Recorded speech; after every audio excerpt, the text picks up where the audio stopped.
Hello. I forgot I got a little. Well, hope I didn't mess that up. I got a little rig.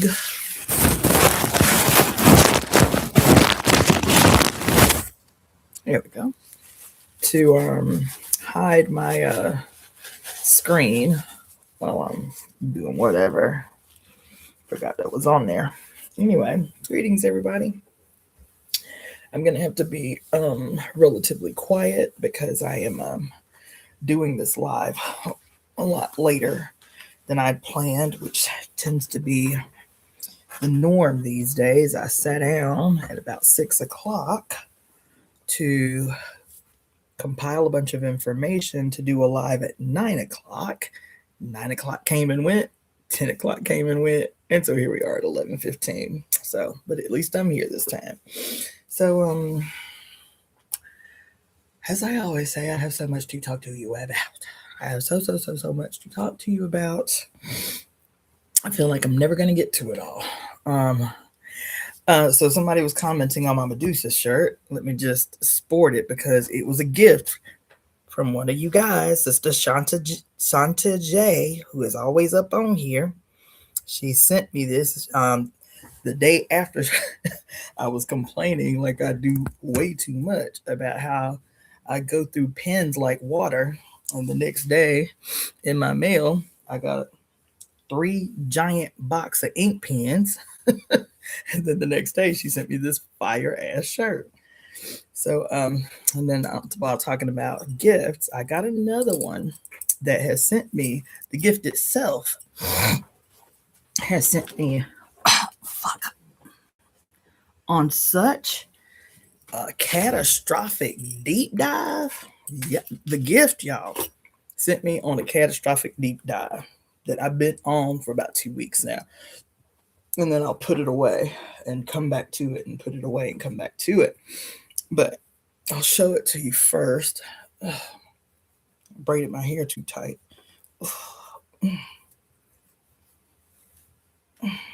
Ooh, that hurt. Okay, it is hot too. Oh, you know what? Let me turn off the heater. It was chilly earlier, but now it's hot.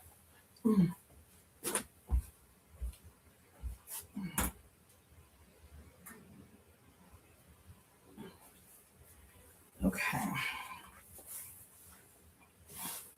So I have so much to talk to y'all about that we're just gonna go off the dome. But let me talk to you about this gift first. So yeah, hold it where it's like steady. So it's kind of like you know how you get crystals and you can hang them, in your window seal to catch light. It's like that. It's like a window, decor or whatever. So I'm showing it on IG first, and now here on what you call it? Did you see what it is? I was like, whoa. I'm gonna make a necklace out of it, but I was like, damn. Right? Everybody see it? It's not necessarily an angel. More specifically, it's seraphim. It's a seraphim, right? You can see the multiple eyes in there. Okay. You can see the eyes, aka in the feathers. But it's seraphim. And so I got on this whole wormhole about the seraphim and, what all the different sects have to say about the seraphim. And I'll be honest, it's one of the reasons that this live that I have been trying to do. Because when did I schedule this live? Like 3 days ago? I think it was 3 days ago I scheduled this live. But anyway, it's one of the reasons, the seraphim is one of the reasons that I entitled this live, let's go back to the beginning, right? But before we go back to the beginning, I am going to tell you that my name is Cassandra Faye Floyd, And I am also known as the Daughter of the Fates. I am the founder of the Temple of Evolutionary Emergence based out of Los Angeles, California.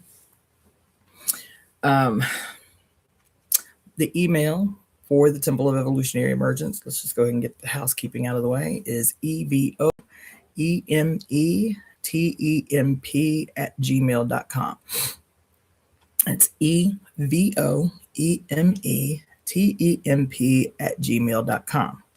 With that email address, there are several things that you can do to contribute to the channel and to the building of the temple. EvoEmeTemp You can send contributions using that email address to either PayPal or Zelle. Zelle is preferable.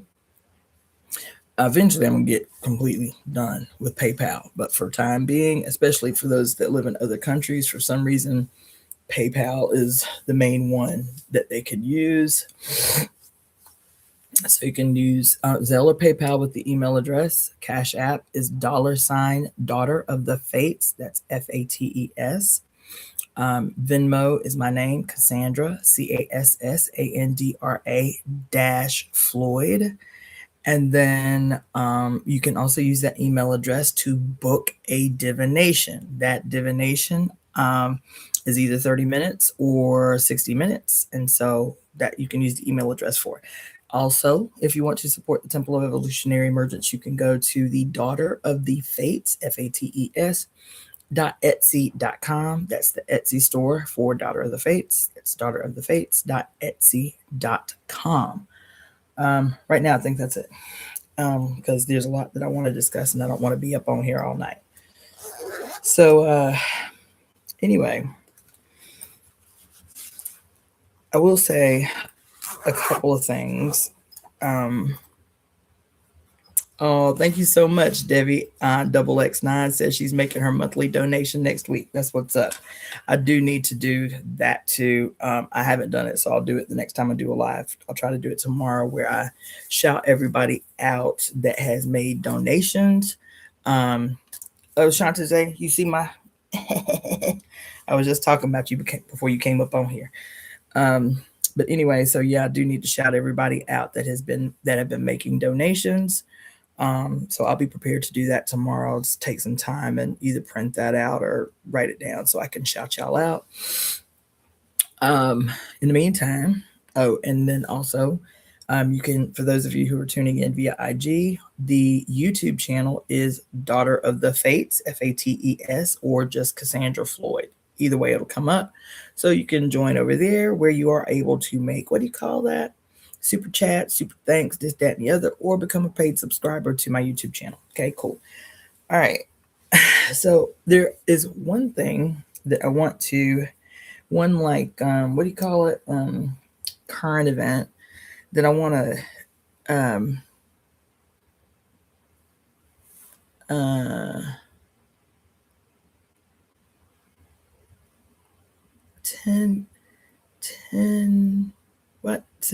10 jewels. I don't know what that means. What's that? Ken's color box. I don't know what that is. I don't see no notification. I ain't never seen that. I don't know what that is. Thanks, Shanta J, Holistic Harmony 1111 for the donation, my dear, for the super chat. How do I get jewels? I don't know nothing about that. I don't see no jewels. I don't even know what that means.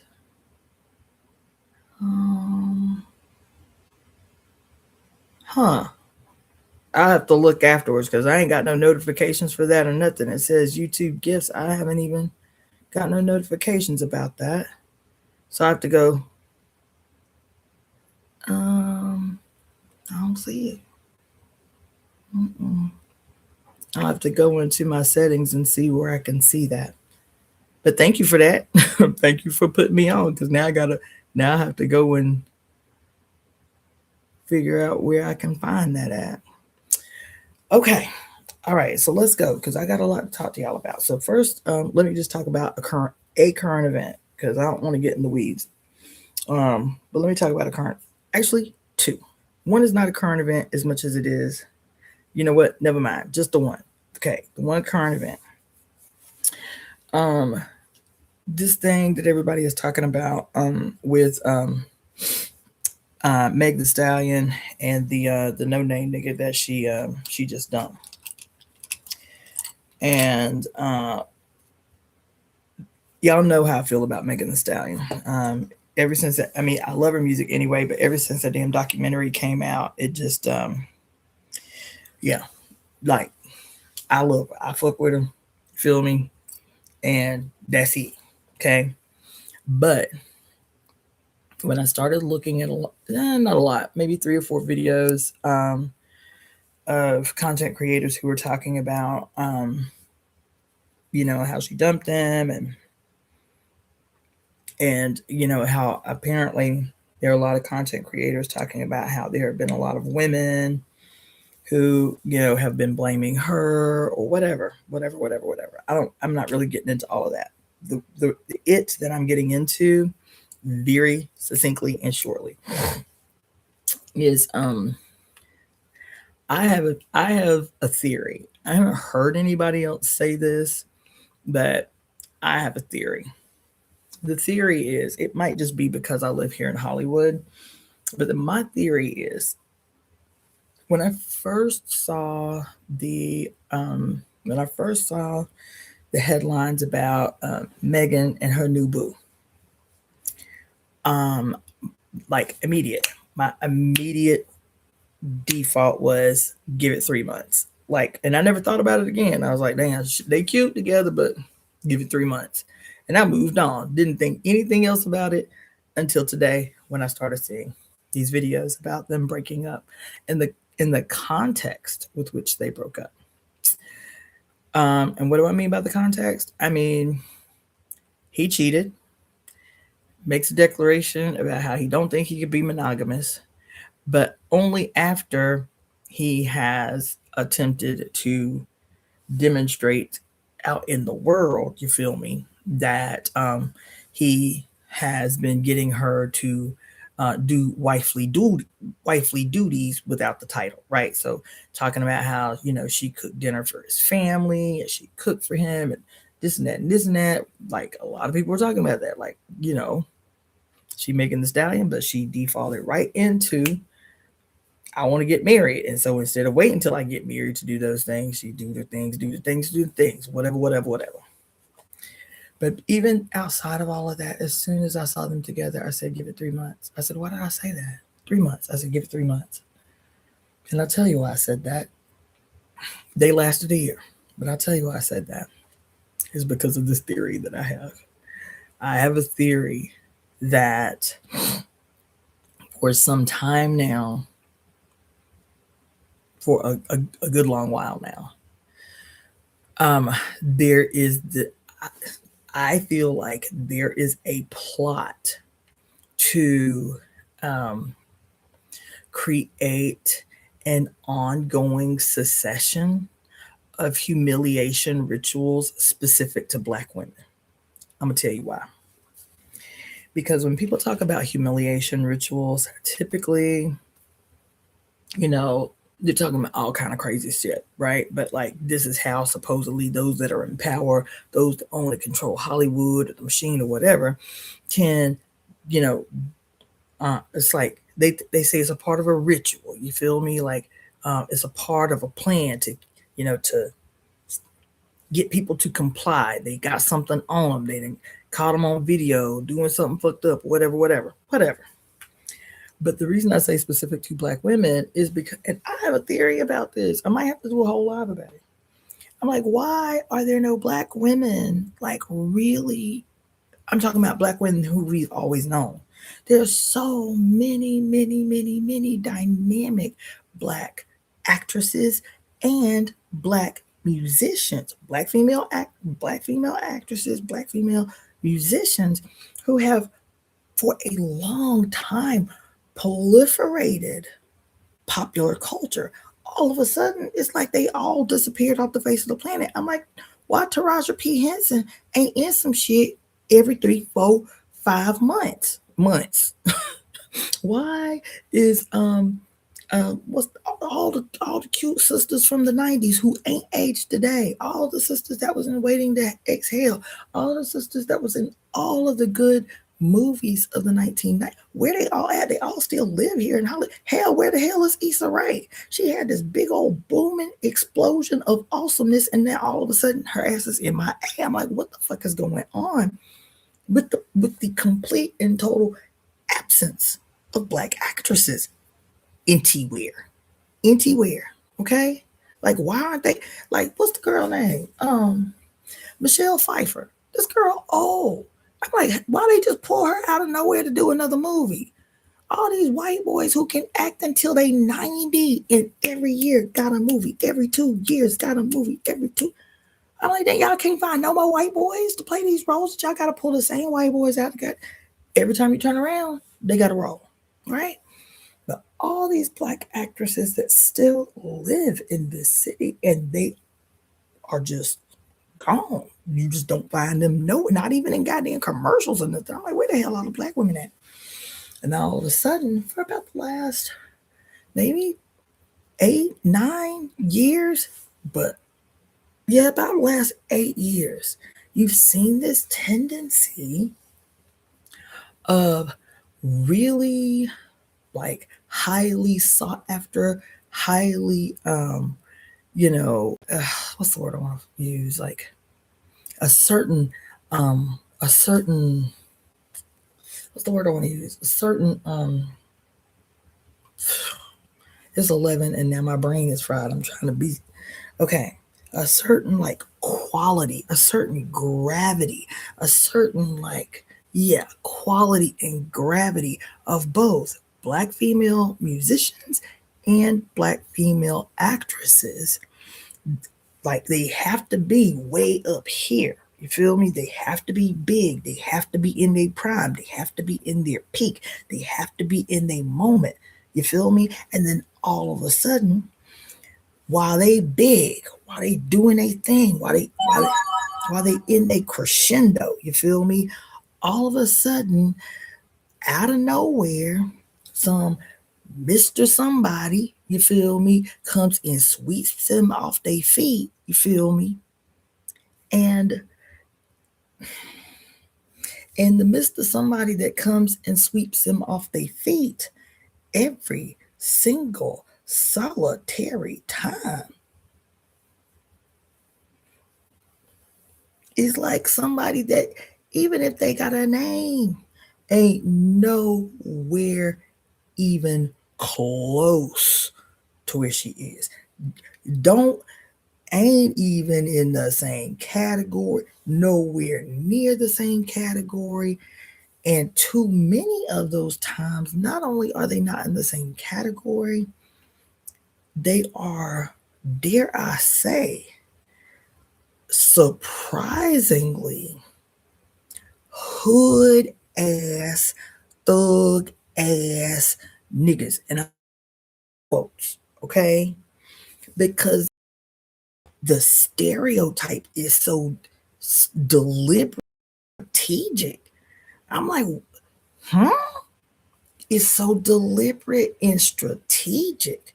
And I'm telling you, I've been paying attention to this, and I was like, I've been making a mental note for some time. What's the little girl name? What's her name? Halle Bailey, right? With the dude, what, he from Ghana? The dude that came under fire last year for coming to Texas and showing his ass out about how he don't want no broke black Americans buying no front row seats to his shit or some shit. Him with a grill all the way across all his teeth and shit. You know, he looks like a hood ass brother. You feel me? And there's no shade to hood ass brothers. I've loved roughnecks my damn self, but there is something. Not just her. Who else? Rihanna with Chris Brown. Who else? Cardi B. I still stay upset with this thing about Cardi B and Offset, because from day one I'm like, why, child? Just why? Just why, man? Just why? You understand what I'm saying? Oh my God. Just some no-name nobody that nobody would have ever known had her name not gave it clout. You feel me? Not just her. What's the girl name? I'm terrible. One, because it's late. It's 11:30, and now my brain is not firing as as well as it should be. But what's the other girl name? Oh, it's right on the tip of my tongue. Simone Biles and the no-name nigga she ended up with. She probably still with him, but like the way he went out of his way to talk about her, and he still to this day is a no-name nigga nobody that don't nobody know and wouldn't know had she not scooped his ass up like she was the Prince Charming and he was the damsel in distress. And who else? Halle Berry and any number. Everybody got smoke for Halle Berry, but damn, like she went on and on and on trying to find herself a good ass brother. It went from one piece of shit ass brother to the next, to the next, to the next, before finally saying, okay, but damn, I am Halle Berry. Like I got some clout. Like, can I have somebody that's gonna treat me right? And even with the white boy, nope. And even with the other boy, nope. And even with the new guy that she with, the first interview that I saw with the two of them, I was like, oh no, sister. Oh no. You can't see it because you caught up, but he hates you. That's what I said. He hates you. He hates you.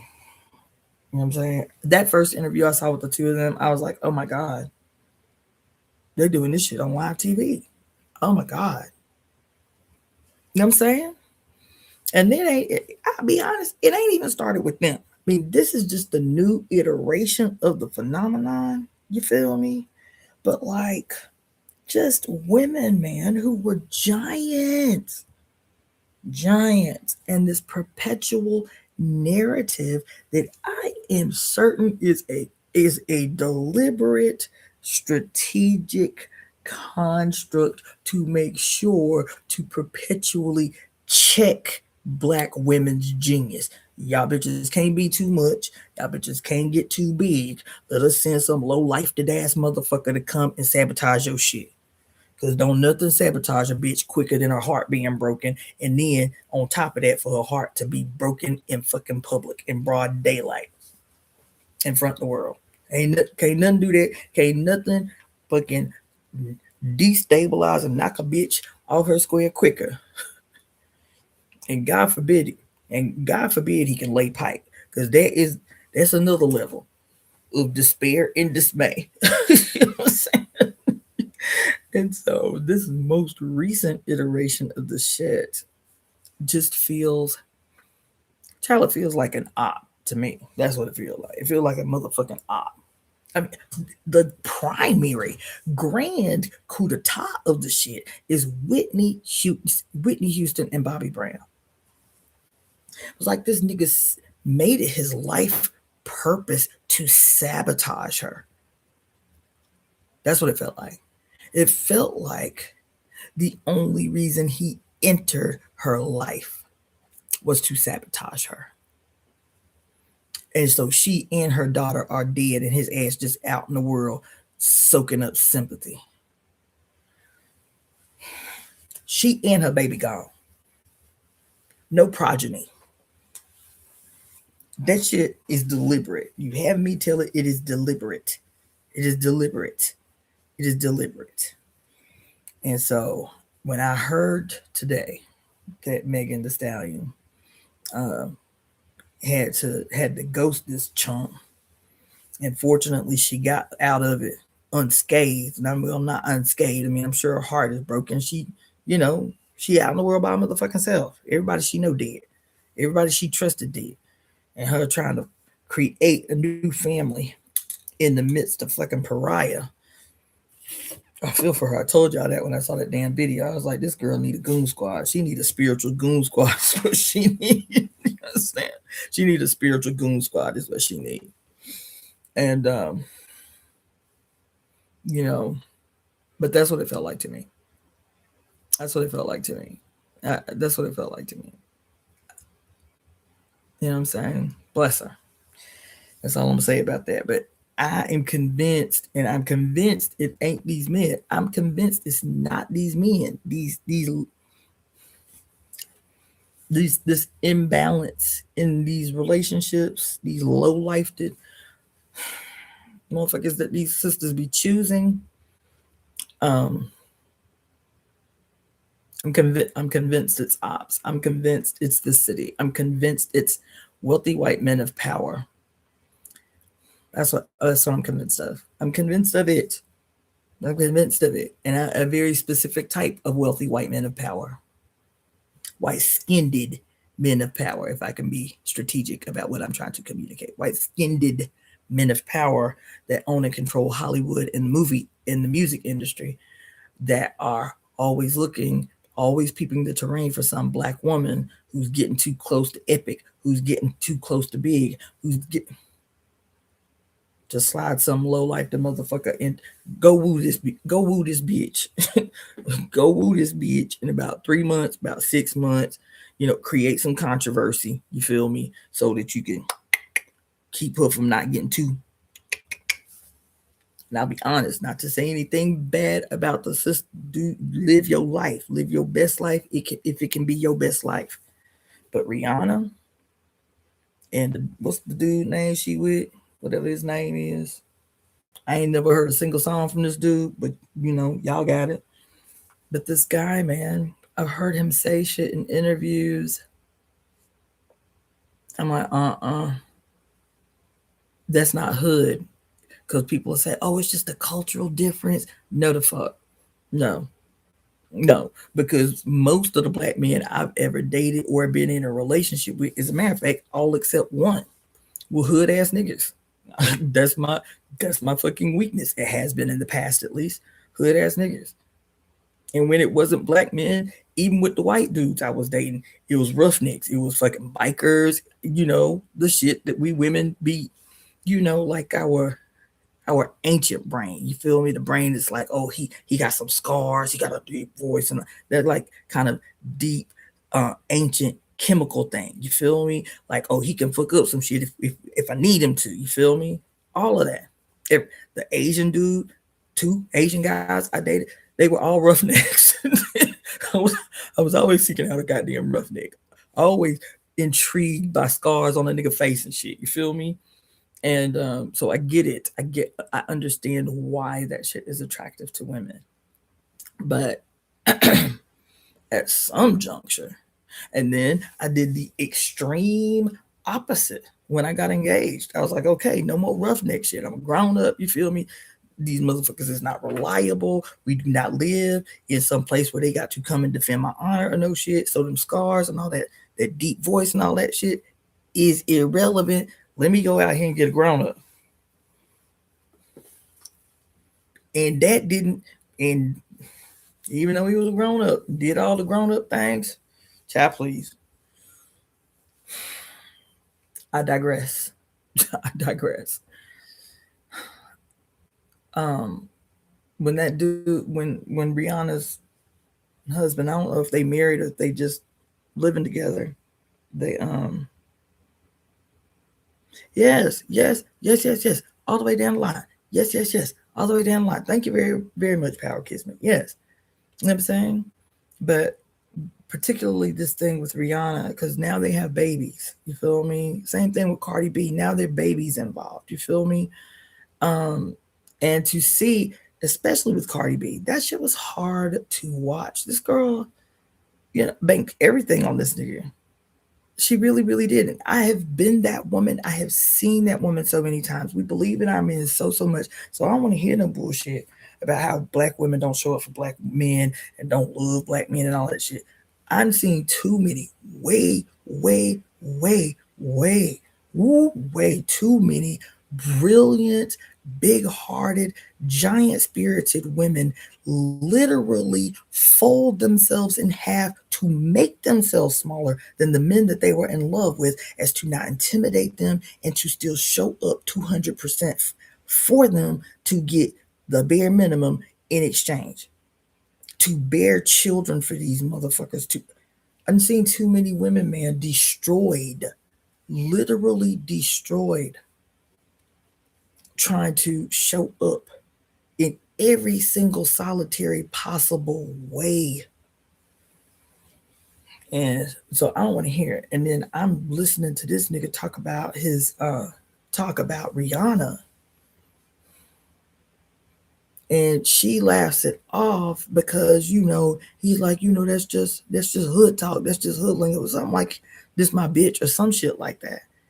And I'm like, as many relationships as I've been in with hood ass niggas, man, I ain't never had one say no shit like that about me to nobody, especially nobody in public, but even fucking behind closed doors. I ain't never, not never, not never, not ever in all my years. I'm 50. Not never. I've never had a New York hood ass nigga say this my bitch right here. I ain't never had that. I ain't never had my ex-husband who was from Philadelphia. Hood is the day is long. Ain't never to nobody in no situation, even if we talk like that because we homies or whatever. He ain't never said that shit. Not never. Not never. This my bitch right here. The fuck? And then this nigga gonna get on live TV and say that shit about Rihanna? About the God that lives in his fucking home and has literally used her body to facilitate his fucking progeny? 2 children? And try to laugh at it. Oh, that's just, it's just our culture. It's just how we talk in the hood. Nigga, you a lie. You a lie. And I don't like that shit. That shit pissed me the fuck off. But you ain't in the hood no more. You living in a multi-million-dollar goddamn mansion in Beverly Hills to marry to a woman. At least living with, I don't know if they married or not, but married to a woman who just by virtue of her name could actually help you to accomplish every dream that you have. Let me not go off. All I'm saying is I'm convinced this shit is a op. These motherfuckers who slide up on these women, not when they down here trying to make it. No, not when they got a little name for themselves, but they still just right here. No, that ain't when they slide. When they here, when they are at an apex, when they are at a crescendo, when they are at the top of their motherfucking game and ain't nobody on earth unfamiliar with who they are, that's when the low life the motherfucker slide in. And then all of a sudden, mum's the word. You don't hear nothing. When's the last time you heard anything about Halle, what's her name? Halle Bailey. Since this bullshit with this nigga across the ocean. Where she was on top of her shit. Where she at? What's the other girl name that I like so much? She's Southern. I think she's from Alabama. What's the girl name? She got a little talk show, but she's an actress. What's the girl name? And she came under a lot of fire because you women just love to believe men over women all the time. And what was the dude's name? What's this girl's name? She cute. She is totally Southern. Like she don't clean up her little lingo or nothing. She totally Southern. Y'all totally know who I'm talking about. As a matter of fact, she does impersonations and she always impersonates my brain. Angela Bassett. She always impersonates Angela Bassett. Oh my God, what is this girl's name? Somebody help me. Y'all killing me right now. Come on, y'all. She is young and she always impersonating Angela Bassett. And she got like a little talk show right now. Keke Palmer. Yeah, somebody said Keke Palmer. Yeah. That's the one. I love this little girl. What a cute and wonderful and vibrant and honest personality. Like when you see her, you like, she really like that. Like when you meet her, she really like that. Like that's all you feel. It may not be the case, but even when you hear her talk about her family and the type of sacrifices her family made for her to get here, and how she don't give a fuck. She'll never not sacrifice for her family, because she wouldn't be where she is without her mama and her daddy and this and that. I was like, yes, this girl from the South, this girl from the South. And there's some real ass shit about how people take care of each other, how people care for each other, how people treat each other. This girl from the South, I believe her. I believe her. But I'll be goddamn, man, her choice in men. And it seemed like as soon as she rebounded from some dumbass shit, you feel me, some mistake that she done made, some nigga that done derailed her progress and shit. And even though I know she got this little show, I ain't seen it. You know what I'm saying? Her name ain't all over the place like it was just a half a second ago. And it's always some man tied to these women's like crash and fucking burn. Y'all say a prayer for Megan Thee Stallion. You feel me? Because she obviously needs family that she ain't got, because everybody around her just back to back just transitioned while she was up and coming. And so she's been laid bare and wide open to a bunch of pariah. This girl need family, and she need family in the form of a goddamn spiritual goon squad, so they can be nurturing and loving when she need it, and then they can take out the spiritual blades and chop a bitch head off when she need it. You feel me? So y'all be bigging her up. Bless her heart, man. That hurt my little feelings about her today. You know what I'm saying? All right. And I'm going to tell you why. It's not just because this just the nature of the music industry or the movie industry. I'm going to keep reiterating. And the only reason I mention this as a current event, because I rarely ever cover, you know what I'm saying? But the reason that I mention her as this current event is because it ties to the title of today's live. Is because if you stop addressing, stop talking about, stop getting caught up in current events, if the following question is not going to be, but why? Because the headline isn't Meg Thee Stallion dumped this no-name nigga that don't nobody know. You feel me? No, that's not the headline. The headline is Meg Thee Stallion dumped this no-name nigga that don't nobody know, but why she had to do that. And it ain't because he cheated. That was inevitable. There was an inevitability. That's not the why that you should be asking, but why?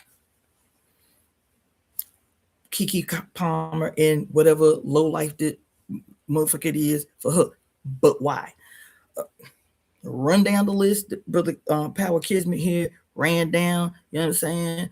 Who all of them?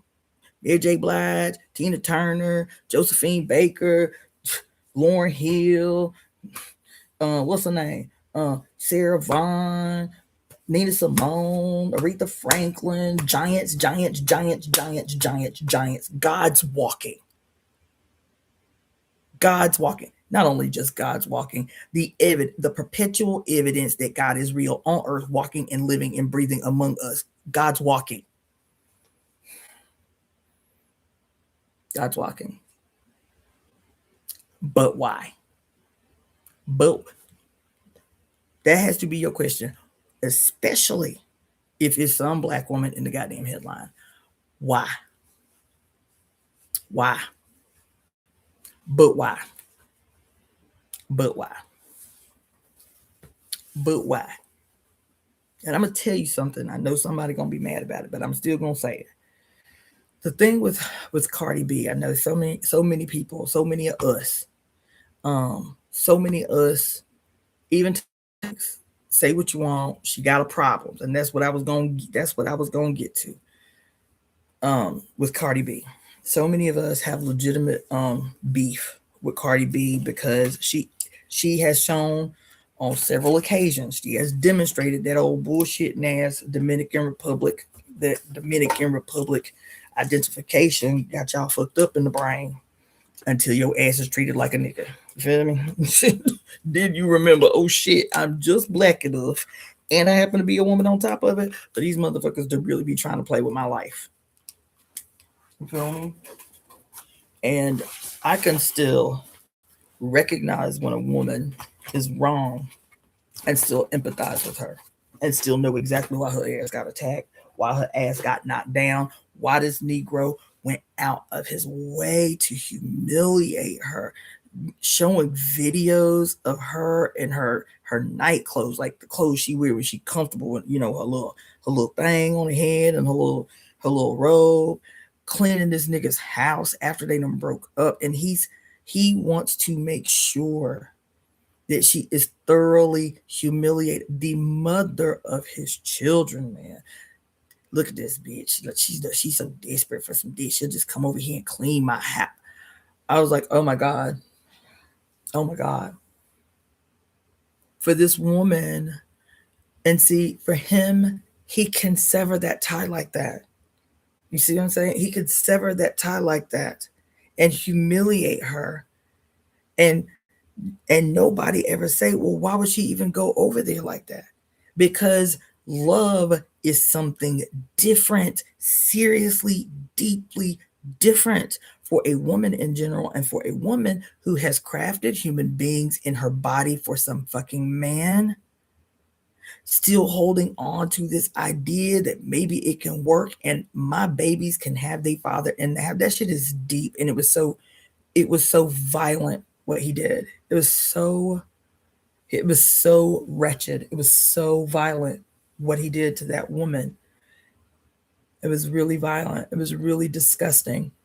And yes, I recognize that y'all got beef with Cardi B because she be real flammy. She be real seesawy on her blackness and her proximity to blackness. But the girl grew up in the hood. She grew up with black folks. That's why y'all loved her in the first place. It's because that girl is straight hood. You feel me? She's straight hood. And I get it. But this shit, this white supremacist, you know, anti-black female bullshit that literally proliferates every space, it fucks women up too. I still give women grace because I recognize why. I recognize why. I recognize exactly where that shit come from. And baby, Cardi B, I it's rare that I get that like emotionally like hurt for somebody famous. You know, like I don't like that's not my thing. It's not like I don't get fame choked up or nothing. But watching that low life, the piece of shit humiliate that woman, the mother of his babies like that. And then not even a month later, feigning like he sleep with some white girl in the bed. So she taking video footage to show that he in the bed where y'all I'm telling you, this shit is old. This shit is to knock black women down in this industry, in this city. It is to remember that documentary I told y'all I saw on YouTube called 15 Women, 15 Black Women that were utterly destroyed by white men in Hollywood. Watch that shit. I was like, there ain't no motherfucking way. there ain't no way that this shit has not been a continuous, unbroken, succinct, strategically violent way to have enough proximity to black women to make the shit valid, to gain the access, to gain the resources that they are always going to generate, but make sure they never get too tall, make sure they never get too far, make sure that if they ever buck in for just half a second, that you can disappear their asses off the face of the planet and still own everything they ever created. I'm telling you that. I'm telling you that. Not only that, also this fucking tropish ass shit that these motherfuckers have done for a long time of trying to create opportunities to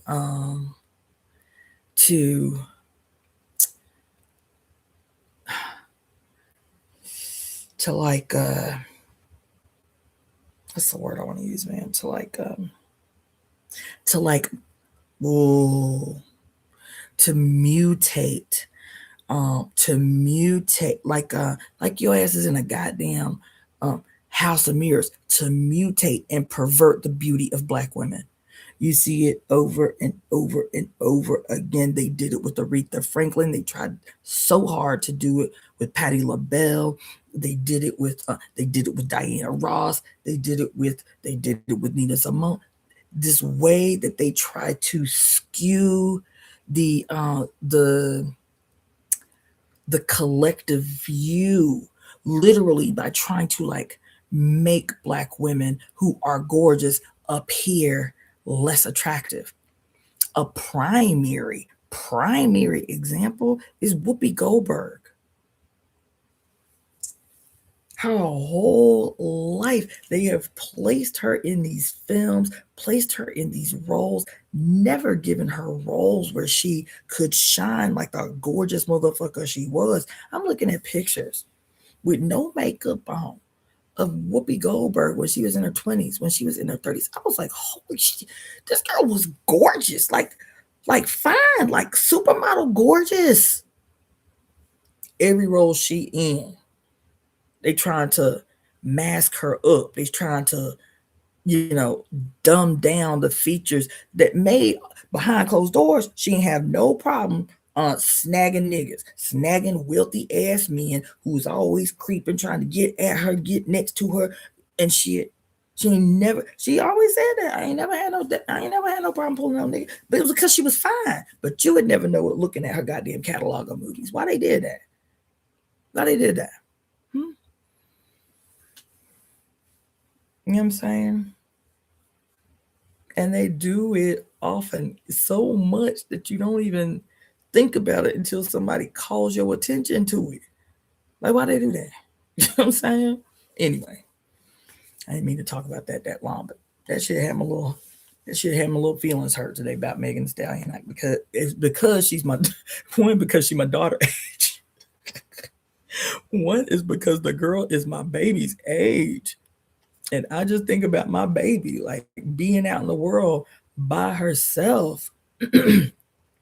And like how I would feel if I'm watching some motherfucker like use her up or try her, no shit. Me, I'm ready to call everybody I know. Just like my baby here in Florida. When Morgan moved to Florida, I begged and begged and begged, but I called every motherfucker I knew. When I say that, all the witches I knew in the Tampa Bay area, I was like, look, my baby, come home. You feel me? The men that I have known who ex-military, y'all think I'm playing. Don't worry, because I didn't know this nigga she was moving down there for. I was like, look, let me tell you something about you and your nigga. I know you think you in love and shit. I said, but this nigga need to know, because he don't know me. You see what I'm saying? This nigga need to know. He better not. Y'all ain't the ones to try. You and my two grandchildren, y'all ain't the ones to try. She's like, Mom, it's not like that. I said, girl, I don't know that. I said, your ass so love struck, you won't do the bare minimum I'm telling you to do, which is to run that nigga social security number and make sure at least minimally he is who he is. He did no stints, none of that shit. You won't even do the bare minimum. So I have to do it because not the fuck on my watch. He need to know as soon as y'all get there, y'all ain't the ones to even consider trying. Nowhere in his skull should he consider trying, y'all. And I made sure that there wasn't no shit I was just saying off the top of my head. Listen, baby, I had girlfriends, I said, for about 3-4 weeks, I hear my daughter address. I said, I need y'all to just stop by and say, yeah, girl, we just came by to say, hey, see if you moved in good. Your mama told us you was back in the area, this and that and this and that. She said, Mom, why you keep having people come over to that? Because this nigga need to know you ain't out this motherfucker by yourself. This nigga need to know you are not in this city by your goddamn self. That you ain't one of these ones that's living in isolation and ain't got nobody here. I said, and just so you know, right now it's just girls coming to your house. I said, but let you tell me one thing that don't sit in my spirit right. I said, you remember, I won't say his name over the internet. I said, but you remember so-and-so who is a 5th degree mixed martial artist? You remember him? I already got him lined up. He said, you tell me the day and give me the address. If you need me to just go by, stop and pick Morgan up, take her to lunch, whatever. But make sure this nigga there so he see my ass come. I got you. There's 6 of them. Them tight niggas, there's 6 of them. And them just the ones who above board. You know what I'm saying? Good dudes, this and that, ex-military, whatever. Oh, but I know hood ass niggas. I know hood ass niggas that I could call favors for. Many. Right down the street from where she at. I said, so he need to know, he need to know you ain't the one. You ain't the one, not even a little bit. Don't even raise your voice wrong. Don't even raise your voice wrong. And let me find out about it. I feel so like, anyway. So I feel for this girl. Because Morgan got a goon squad that she didn't even bargain for. Morgan got a goon squad she didn't even bargain for. But you ain't going, I know you. I know my child who will, you know, they young, they reckless, they want to go out and do their thing. I'm grown. So sometimes your mind don't be right. And I gotta compensate for that. You feel me? And so I did. And I just wish Megan Thee Stallion could have that. Even if it ain't us, even if it ain't me, that's what I hope for her, is to have people that care about your life so much, even if you don't know it. People who care about your life so much that let a motherfucker color out the lines wrong in regards to you. And your whole goon squad already know how to organize and what to do. That's what I hope for her. Now I'm done with that. Let's talk to you about it. Does relate to the title though of the live. So the live I've been obsessing over since the last live that I did with you guys, which I know it was like 5 days ago or 6 days ago, and I was really trying to do like a temple service this weekend, but there were things that came up that I could not take care of. But anyway, the reason I said let's go back to the beginning is because I've been telling y'all for so long, for so many months, that there's so much that we have to talk about. There's so much that we have to do. And I've been telling y'all, I'm on the brink. I'm on the brink in a good way. I'm telling you, I'm on the brink in a good way. I've been telling y'all since December 21st of this past year, the winter solstice. I was like, everything is about Saturn, and I am so close. I'm so close. I'm on the brink. I'm on the precipice. You feel me? And so let's talk about why this live was called. And also the last 2 lives that I did, which were called, maybe it's in this book. Oh, I don't even want to fake it. It was Latin. Both the titles were Latin. Let's see.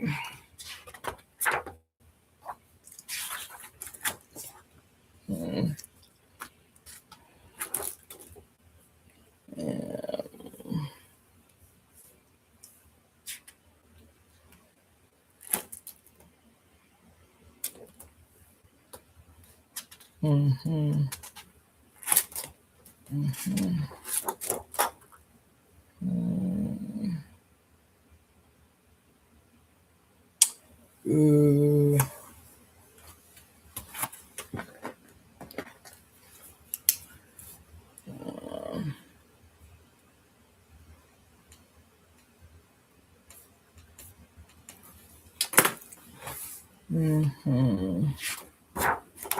And this gift that I got, I think that's where I'll start with, because it's definitely tied to the title. But let me find where I wrote that name of that last live down.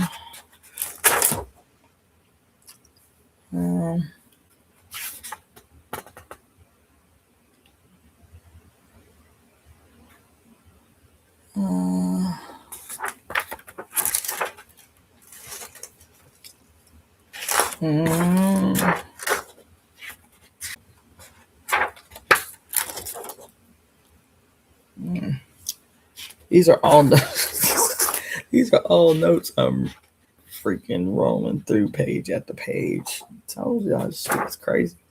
Yeah.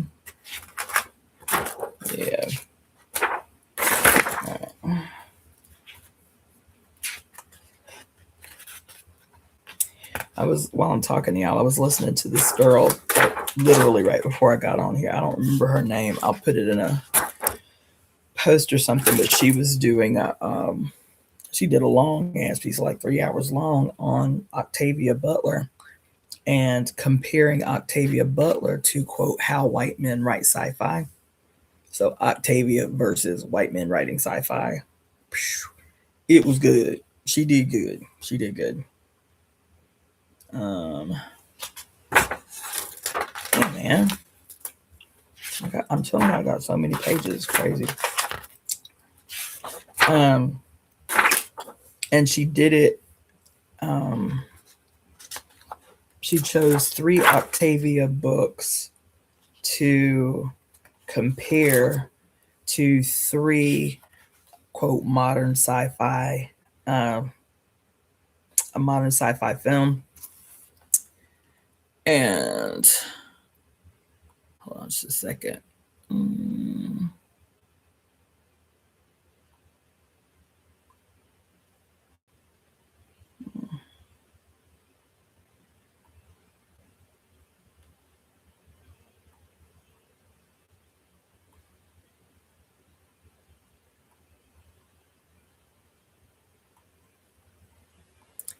Let's see.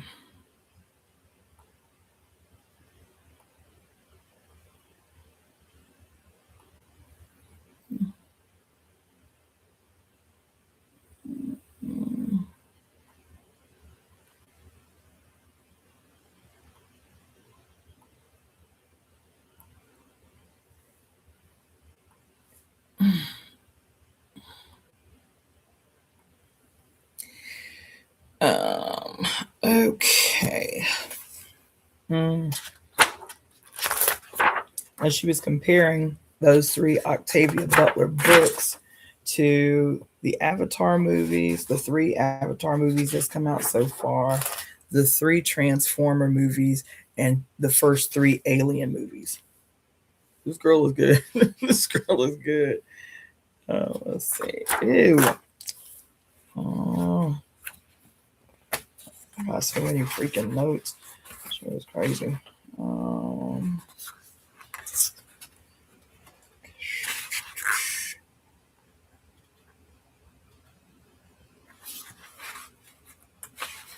But the last 2 lives that I did were essentially, because I can't find the page, and I still got a bunch of pages. Here, what did I call it?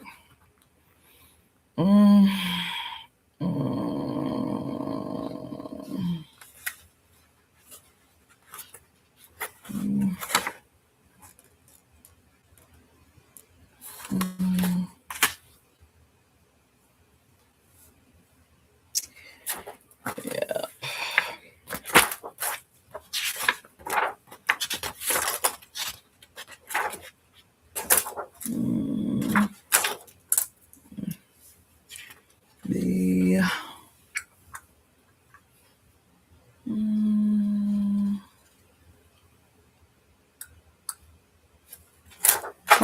Maybe it's in another book. Couldn't have been in another book. I guess. Whatever. It's bullshit. Okay. Yeah, I guess it is. Yeah, ain't that about a bitch?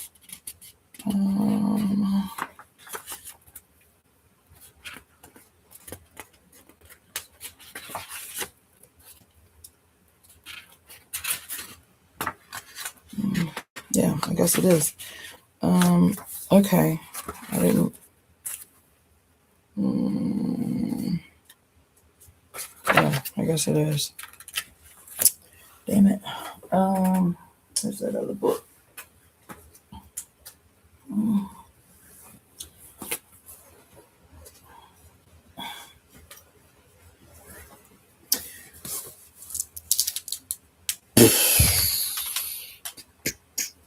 Okay, so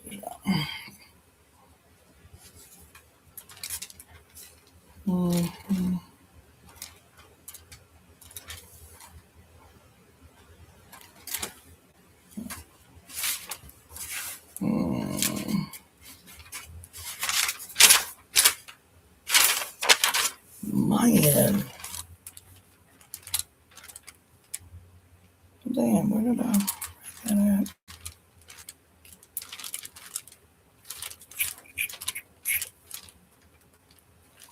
Well, hell.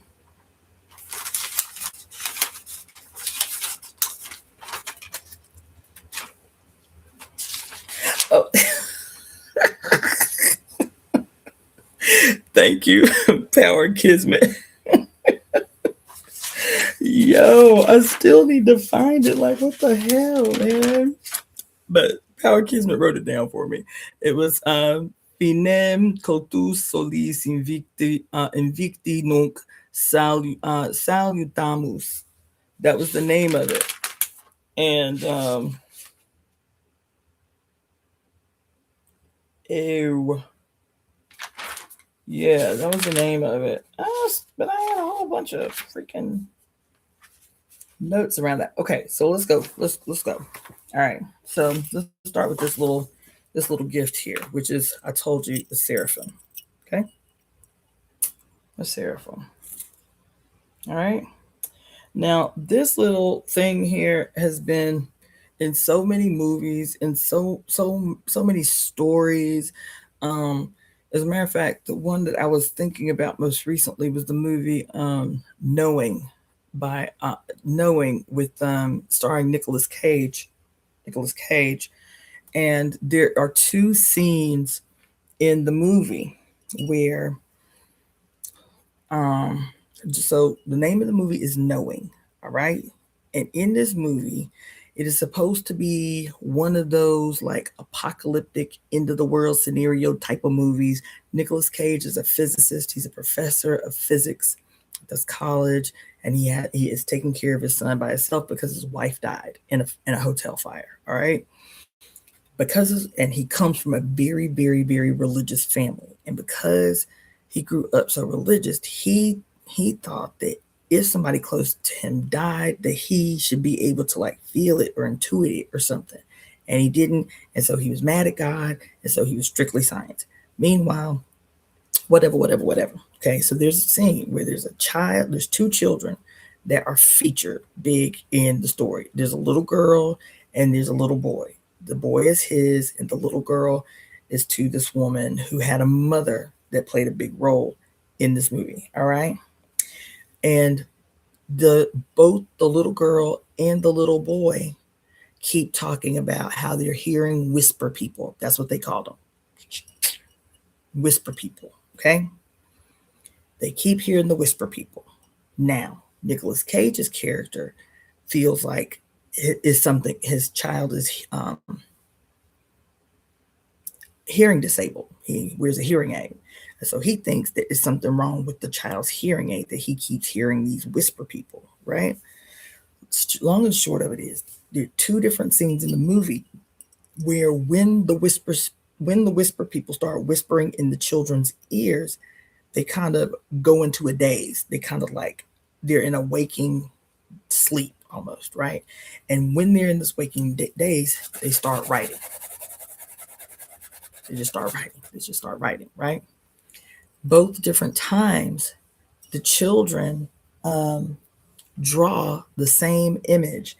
The image is the very famous image that you see every the fuck where of Ezekiel in the quote vision that he had when he was in the desert of like God and the wheel and the seraphim. Okay, this is what Ezekiel describes when he talks about these entities that came to him in this vision. Okay, everywhere,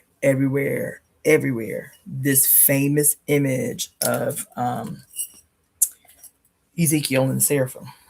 So the first thing I did when I got this gift is and started thinking about this yet again, because I'm always talking about the movie Knowing for a million different reasons. But this image is in this movie, right? The seraphim. So the first thing that I did was to search the etymology of the word seraphim, because just like the sister said, most people think the seraphim are just angels, right? And so when I went to search the etymology of the seraphim, the etymology, the Latin etymology for the seraphim is called the burned ones. It's called the burned ones.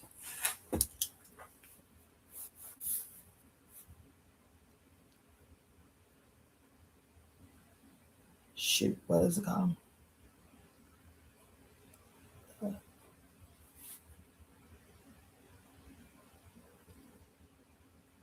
Something.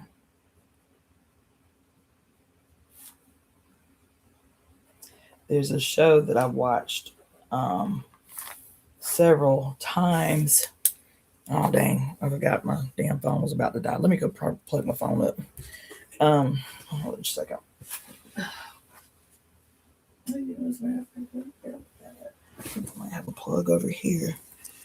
But anyway, there's this, it's like a kid's, it's like, you know, like a teenage kid show that I like, kind of like the music, kind of like the Magicians, but it's called Fate. I think it's called Fate, the Winx Chronicles. I guess it's based on like not like some books or something, but it's called the Winx Chronicles, WINX. And when I read this about the seraphim,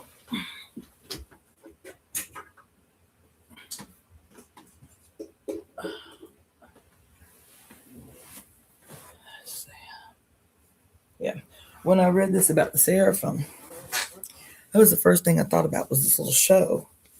It's called the Winx Chronicles, but in it, they keep talking about the burned ones, right?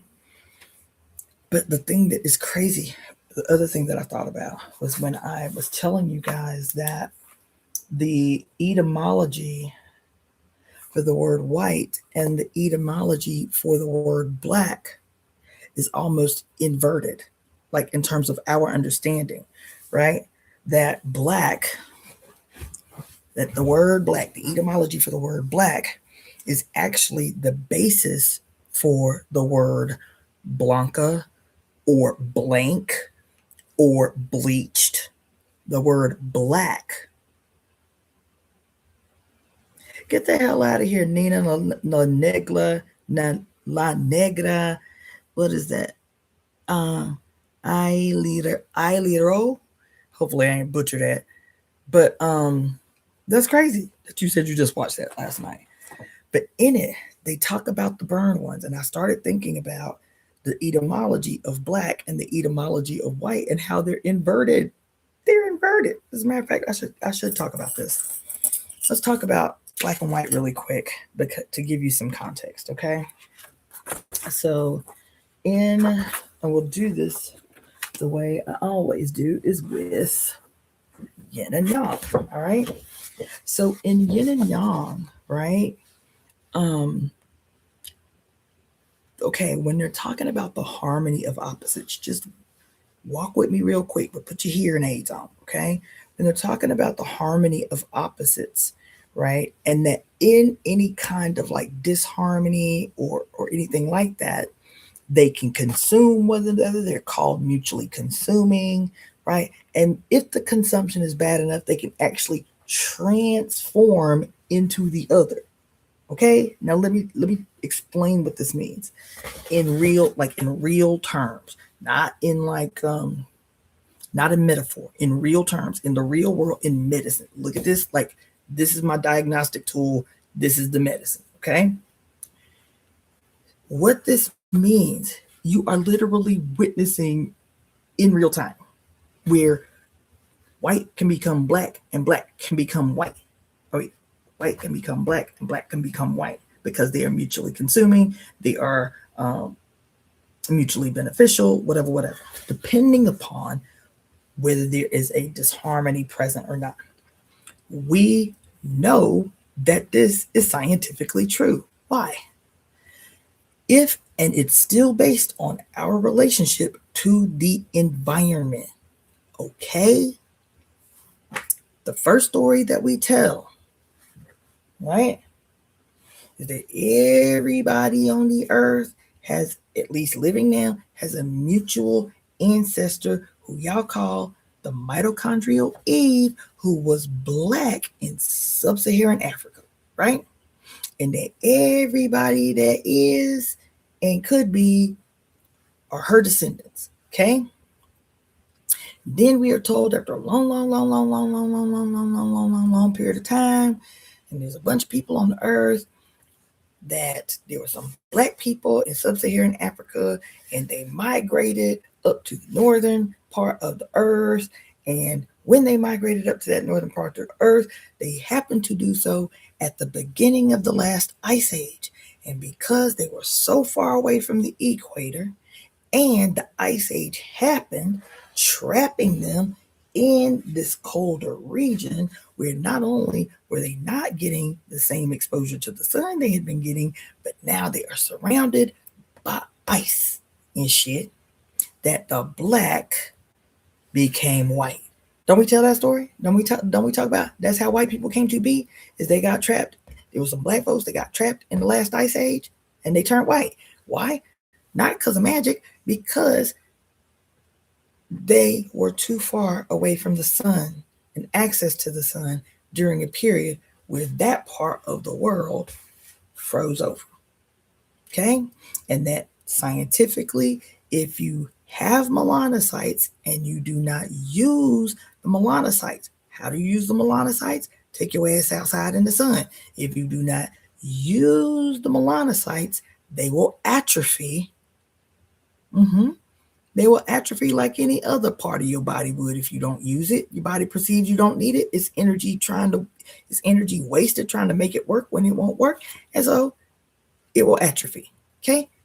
That's what happened. Was the melanocytes of black folks not being exposed to the sun that makes the melanocytes work in the first place. Their melanocytes atrophied, causing a permanent, quote, genetic mutation called white skin. Okay? Boom. Bring it to the present day, where this etymological definition of black literally means blank, blanca, or bleached, which fucked me up. Okay? All right. In Chinese medicine, the relationship is still the same. If black, and you are seeing it right now today, in my lifetime, in my conscious memory, okay, that if a person who has brown, red, quote, black, yellow skin, they got melanocytes, actively functioning melanocytes. You feel me? You got functioning melanocytes and you are actively staying out of the sun, then you're depriving of your melanocytes, your withdrawal from the sun, which is depriving your melanocytes of the active constituent it needs to work, which is what? The UV rays of the sun. That you deprive your skin of the UV rays that it needs. Over time, those melanocytes will not work over a long period of time. But guess what the disease is that we call that? We call it vitiligo. When a person who is a person of color starts to develop white patches on their skin, so much so that what does a person with vitiligo tell you? That they are sensitive to the sun. You're actually watching in real time the atrophy or the denial of sunlight to those who need sunlight. The same thing in reverse. White-skinned people who are white,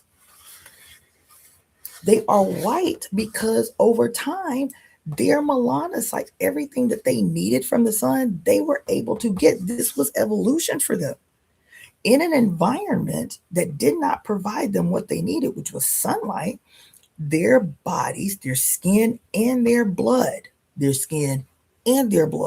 evolved to get the essentials that they needed from the very little bit of sun in an environment that didn't provide a lot of sun for a very long time. And so people with white skin who now can globe try here and there and 2 and 4, and all of a sudden they are obsessed with the sunlight they had been denied for so long in the last ice age. Every time you turn around, they out in the sun, bathing in the sun, all times of the day, and this and that and this and that. That white skin that gets too much sun does what? What happens to white skin when it gets too much sun? I'm talking about over time. I'm not talking about the fact that they turn red because they get sunburn. I'm talking about over time, the overexposure of UV rays from the sun on white skin. What happens? Somebody tell me in the comment section. The white becomes black. What do I mean? The white burns. Huh? The white burns. Why? Why? Huh? Why does the white burn? Because you've got white skin with white light. Remember I said, huh? Up here? White skin with constant white light will cause it to burn, will cause the skin to burn. What do we say the burn is? Melanoma. What is melanoma? It is skin cancer. It's the most deadly form. It's the most quickly forming and deadly form of skin cancer. It's called a melanoma because it literally looks like a giant black dot or growth. It's pitch black, solid black. So the white skin turns black with too much exposure to the sun, with too little exposure to the sun. The dark skin turns white. Vitiligo.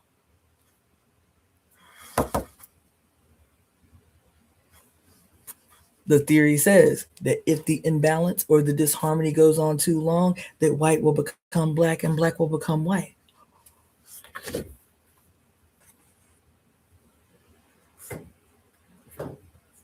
Oh, wow. Greetings from France. Sister Persis, it's been a long time. How you doing? How you doing? Okay, so seraphim, right, are called the burned ones. And then the fate, what is it called? It's called Fate. The Winx Chronicles kept talking about the burned ones, kept talking about the burned ones, kept talking about the burned ones. But then it occurred to me, who was it that said they was watching that last night?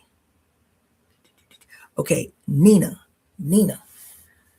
But did it occur to you, girl, that they were taught that there were two sets of burned ones? There was two sets of burned ones in the Winx Chronicles. There was the evil, scary, they looked like they were literally burning dark dudes on the outside, but there was also the people who were the victims of the witches that everybody thought were the good witches that actually set that village on fire and killed everybody. They too were the burned ones. See what I'm saying? Anyway, that's what had me think about that. So that's the shadowy dark side of it, if you will. I hate saying that, but the that was the first thing I thought when I thought about this. But then I started searching all these images of the seraphim. They're everywhere. And instead of there being an eye, which is still appropriate, instead of there being an eye in the center of, if you Google 100 images of the seraphim, 99.9% of them will have eyes on the exterior, the wings, but on the center, and there's two types. There's the seraphims with 4 wings, and then there's the seraphim with 6 wings. And there is a distinction. I don't remember where the hell I wrote the notes, so I'm going to have to find it for you later. But I can give you the Cliff's notes. Okay? When you look at most of the images of the seraphim, and you see, typically it's going to be the 4-wing, the 4-winged or the 6-winged seraphim. So you'll see all the eyes around the edge, right? But what you'll typically see on the center is a head, somebody's full face, like an angel, because that's what they be trying to convince you, is that the seraphim are angels, right? So typically you will see a face, the face of a male or the face of a female or the face of a baby. You'll see that where that big eye is, and then all the little eyes around it. Okay. And so when I was looking at all these images, even up until right before I got up on here, of the seraphim, I realized something. That the seraphim, because we've talked about not necessarily the seraphim, but we've talked about other things that would help us come to this conclusion. The seraphim, because what is the title of this live? The title of this live is, let's take it all the way back to the beginning. What's the beginning? We talked about it in the last 2 lives that I did, because I went back and listened to them, because y'all have been giving me great timestamps for the last 2 lives that I did, which was Finim Gotus Solis Invicti Nunc Salutamus, right? Let's say goodbye. Let's say goodbye to the invincible son, or saying goodbye to the invincible son, or something to that effect, right? And the reason why we're going all the way back to the beginning is because this seraphim, especially the way you see it in images, this seraphim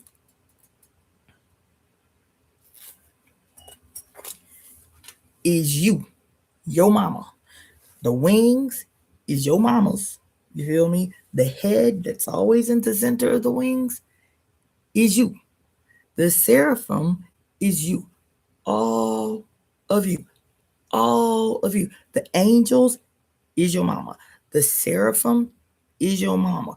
The eye, if you want to just use this one instead of the head, the eye in the middle of the seraphim, the eye in the middle of the seraphim,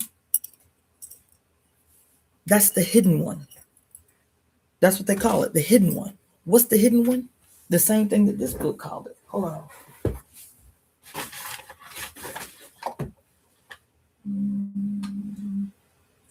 Of course, I won't be able to find the book that I want right at the moment that I want it.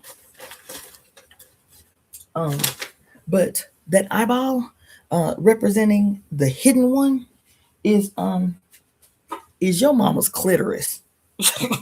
We can just keep it a buck. It's your mama's clitoris. It's your mama's clitoris.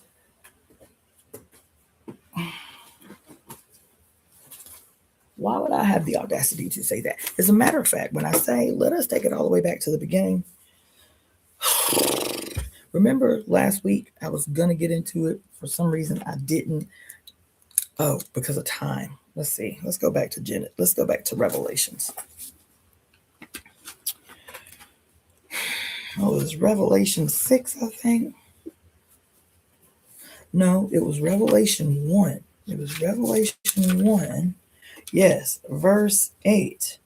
It said, I am the Alpha and Omega, the beginning and the ending, which is and which was and which is to come, the Almighty, right?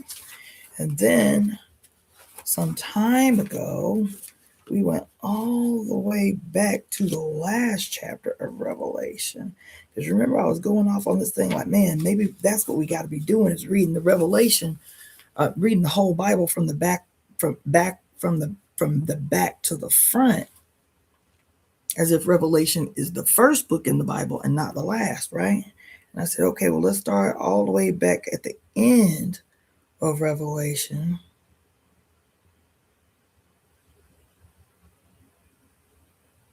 Mm-hmm. Mm-hmm.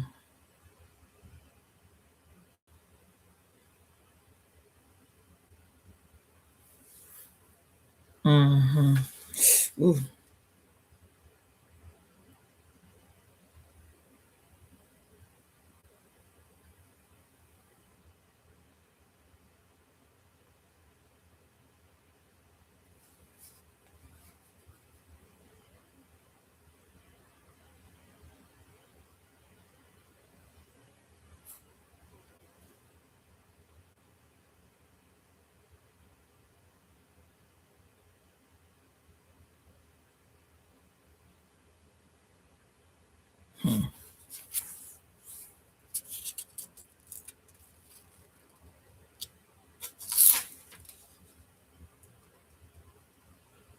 Yeah. So 22, Revelations 22:13 says the same thing. It says,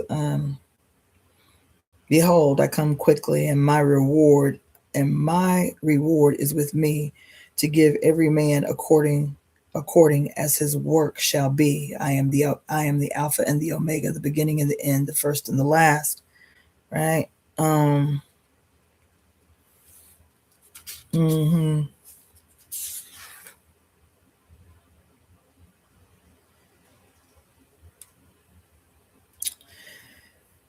Um.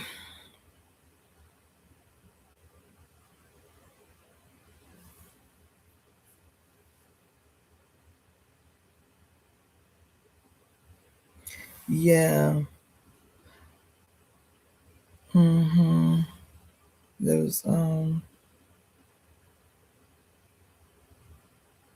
yeah. And then we were gonna get into this 16 and 18. Let's see what this has to say though. Because I don't want to spring it on you too abruptly, but I want to give it to you blood raw though. Hold on. Let's go back. Let's go to the beginning of this book. Let's see.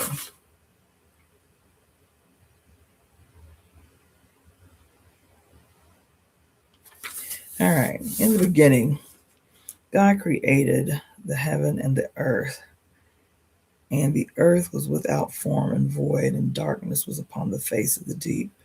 The Spirit of God moved upon the face of the waters. And God said, "Let there be light," and there was light. And God that the light saw the light, and the light was good. God divided the light from the darkness. There we go. All right. So remember last week I was talking pretty extensively about the issue is the division, right? That with every major change in human society, with I'm talking about for the last 6,000 years in what we call, you know, the patriarchal human society, the beginning, the onset of patriarchy, which most people agree is about 6,000 years ago, and how every single like transition, like you know, major transition in society is preceded by a division, by a separation, by a schism, by a breaking away, a breaking apart, right? And I kept saying we got to go all the way back to the beginning, got to go back to the beginning, got to go back to the beginning. And here is the first division, at least according to this book. Here is the first division, right? And God saw the light, that it was good, and God divided.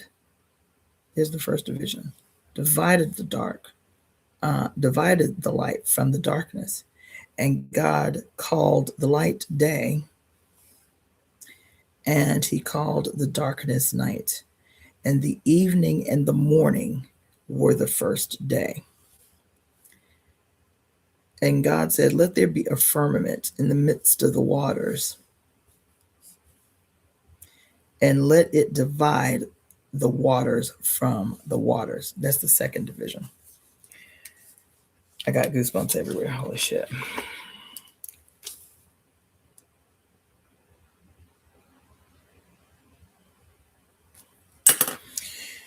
And God made the firmament and divided the waters which were under the firmament from the waters which were above the firmament. And it was so. Here's the third division. And God called the firmament heaven, and the evening and the morning were second day. And God said, "Let the waters under the heaven be gathered together unto one place, and let the dry land appear." And it was so. There's another division.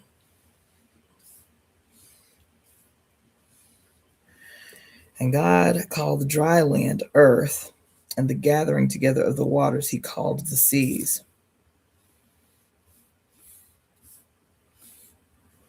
And God said, "Let the earth bring forth grass, and the herb yielding seed, and the fruit trees yielding fruit after its kind, and whose seed is itself upon the earth." And it was so. And the earth brought forth grass and herb, blah, blah, blah, blah, blah. And the evening and the morning were the third day.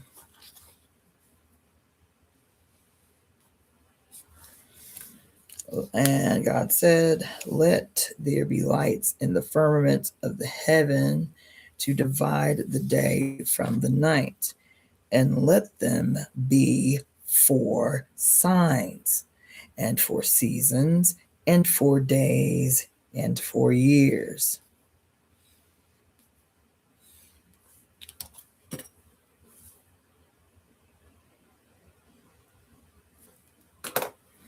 And let them be for lights in the firmament of the heaven to give light upon the earth. And it was so. And God made two great lights, the greater light to rule by day, and the lesser light to rule the night. And he made the stars also.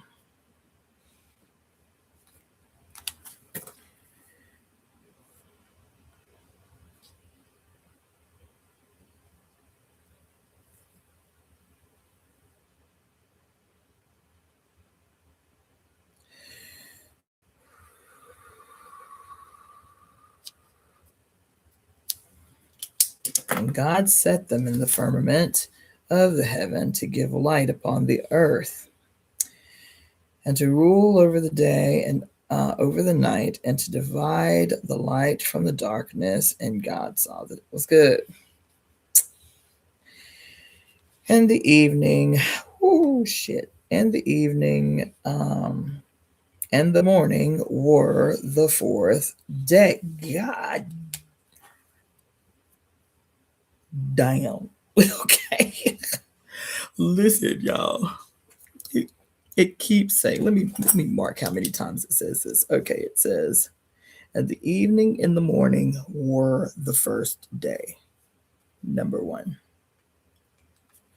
The same. And the evening and the morning were the second day. And the evening and the morning were the third day. Right there. And evening and the morning were the fourth day. And God said, let the waters bring forth abundantly the moving creature that hath life, and fowl that may fly above the earth in the firmament in the open firmament of heaven. God created great whales and every living creature that moveth, which the waters brought forth abundantly after their kind, and every winged fowl after his kind. And God saw that it was good. And God blessed them, saying, be fruitful and multiply, and fill the waters in the seas, and let the fowl multiply in the earth. And the evening and the morning were the fifth day.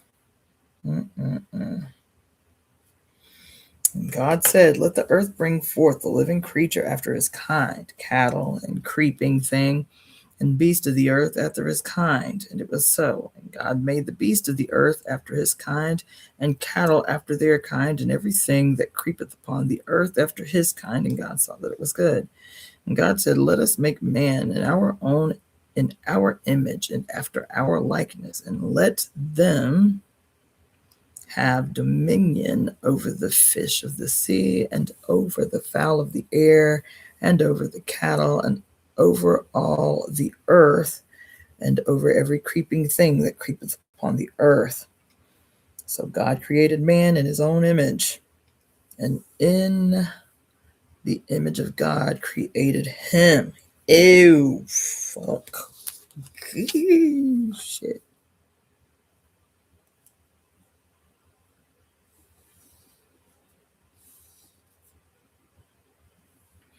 And God blessed them.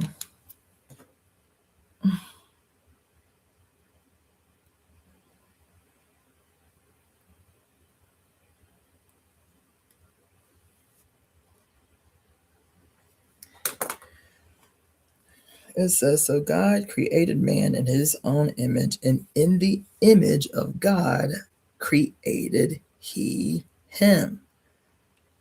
Male and female created he them.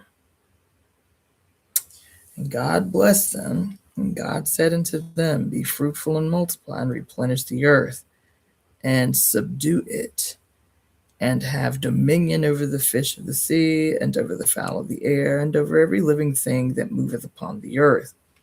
And God said, Behold, I have given you every herb bearing seed, which is upon the face of all the earth, and every tree in the, of every tree in which is the fruit of a tree yielding seed. To you it shall be for meat. Zion.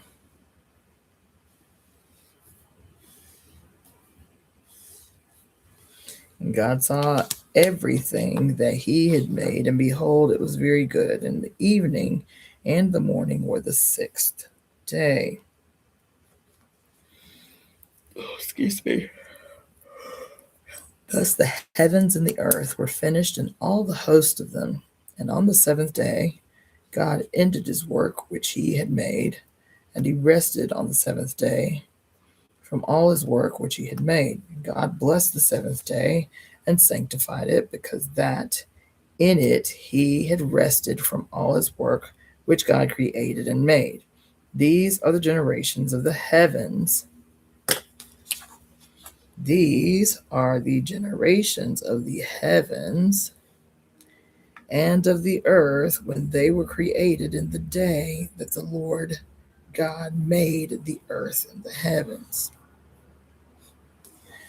And every plant of the field before it was in the earth, and every herb of the field before it grew, for the Lord God had not caused it to rain upon the earth, and there was not a man to till the ground.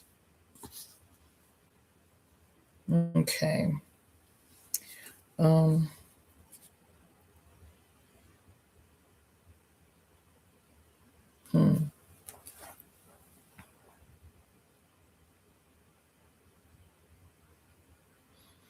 But there went up a mist from the earth, and watered the whole face of the ground. And the Lord God formed man of the dust of the ground, and breathed into his nostrils the breath of life, and man became a living soul.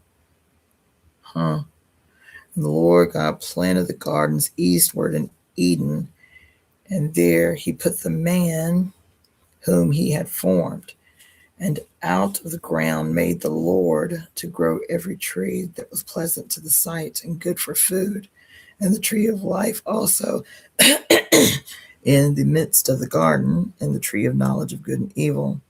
And the river went out of Eden to water the garden, and from thence it was parted and became into four heads.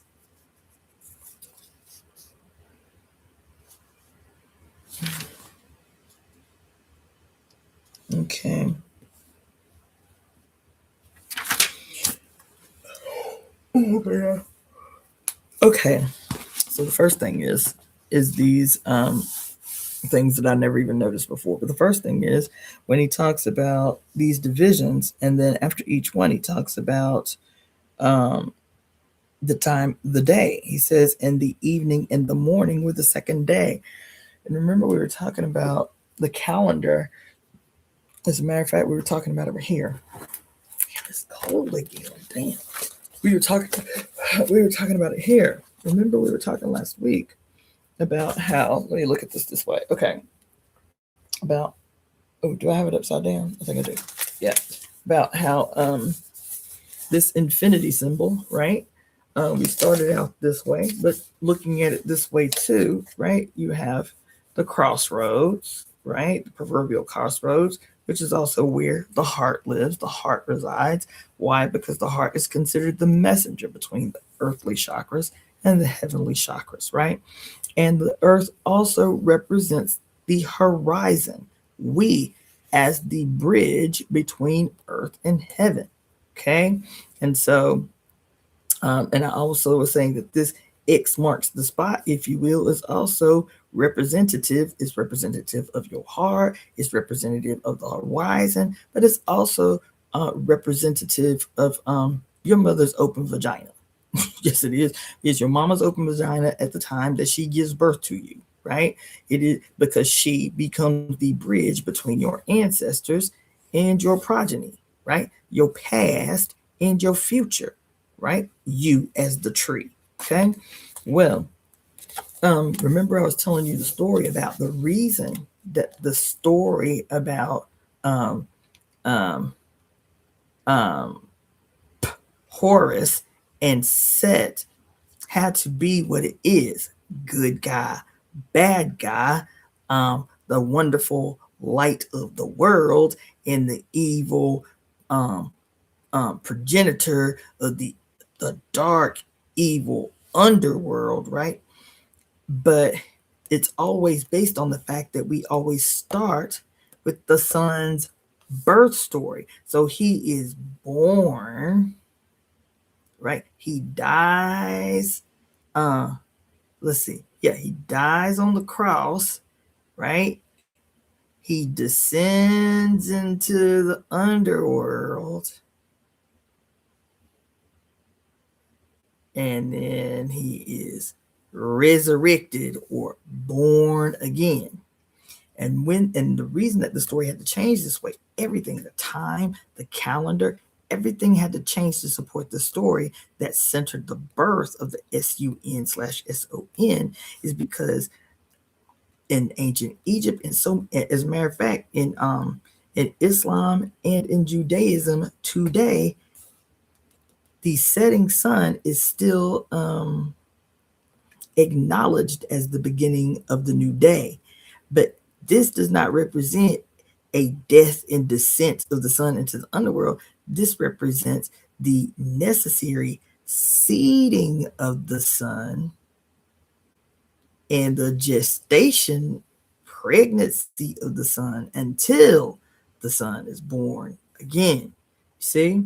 And something as simple as changing the time of the day.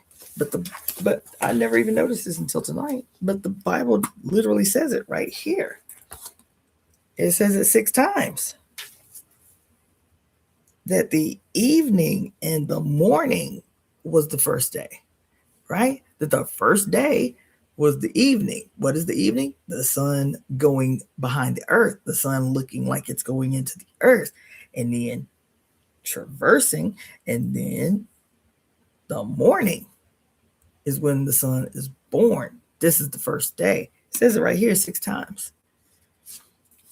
Y'all are gonna be so mad at me because I spent so much time today studying, but I'm sleepy. So what I'm gonna do is I'm gonna tell y'all something, and then I'm gonna go, and then I'm gonna pick this up tomorrow. I promise, and I'm gonna pick it up in the morning where I'm like fresh and bright-eyed and bushy-tailed. The getting to that I'm getting to, whether I'm talking about the seraphim, whether I'm talking about this new day and the significance tied to what we talked about last week, and the title of this live, is that there is nothing. And I want you to hear me because it's deep. It's deep, but it's like once you see it, you can't unsee it. There is nothing. There's nothing on this earth. No, there's nothing. There's not all the language, all the symbolism, all the mythologies, fucking every commercial. It's everywhere.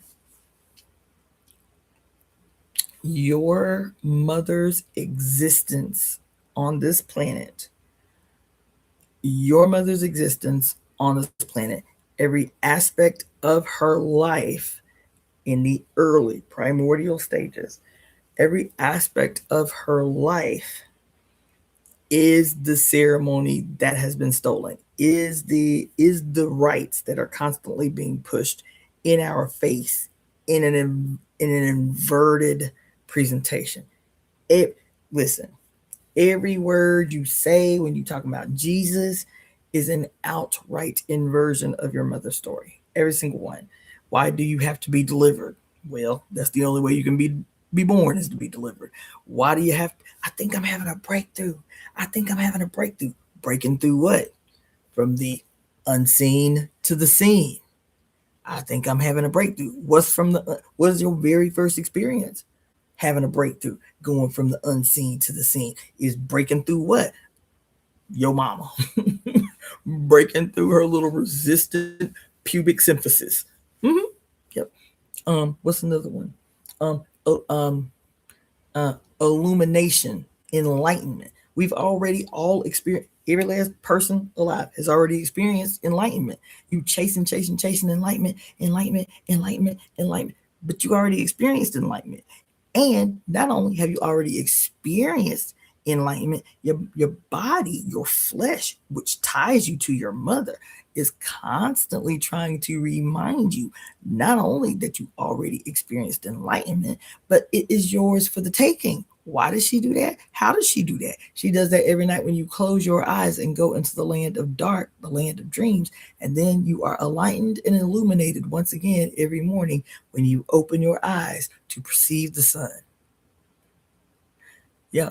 She's like, why are you chasing enlightenment when you get it every day? Why are you chasing illumination when I give it to you every day?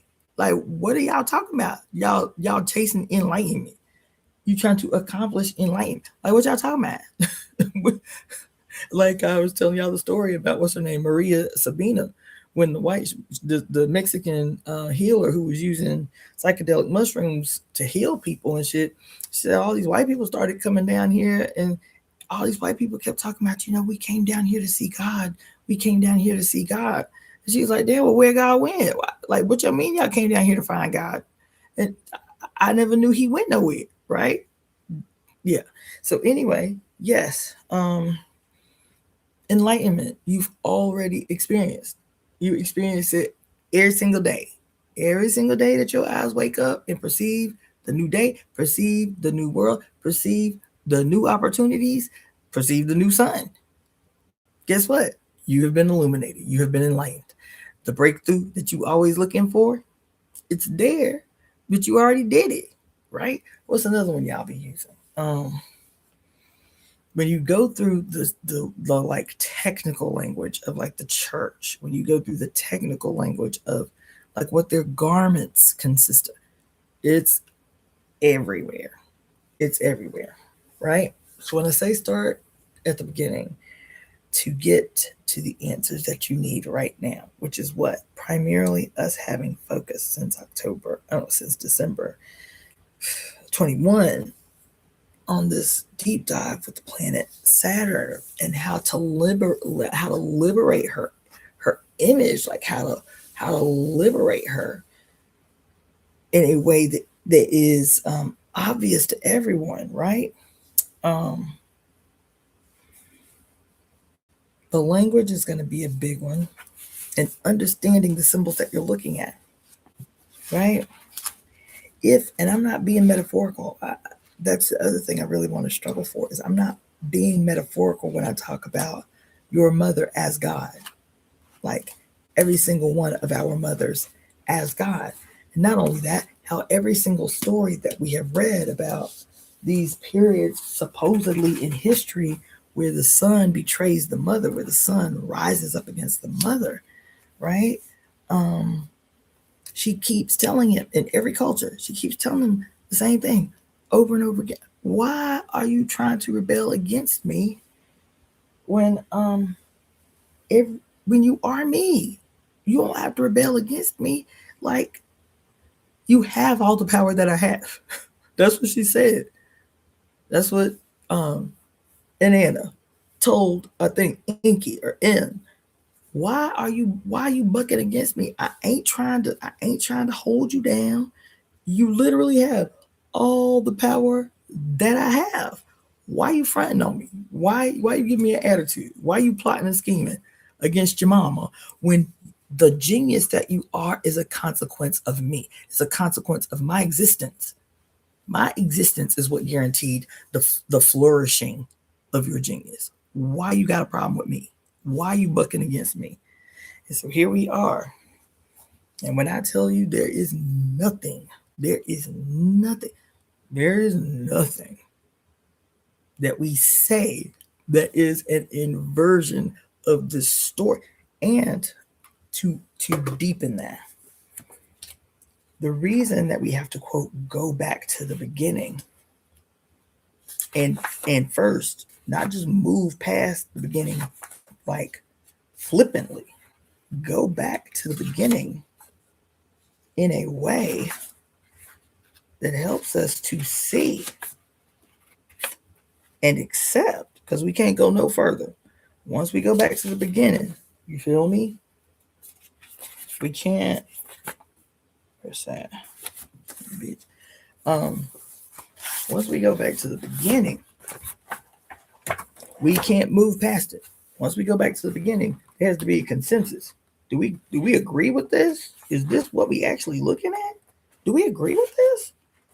Because if you don't agree with what I'm putting down, that this is the start, this is the beginning, this is the crux. Not only is it the crux, it allows us to see what must be done.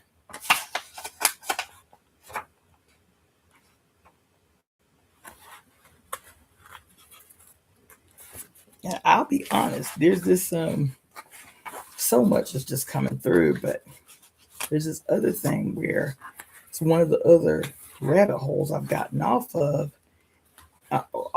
is like this whole idea of all of these stories that have occurred in the past that are supposedly warnings about not looking back, right? So many that until I sat with it, I was like, damn, I didn't even, because we don't think, right? There's so many stories, even in psychology, even in diagnoses, even in every space, it's always, quote, these warnings about looking back.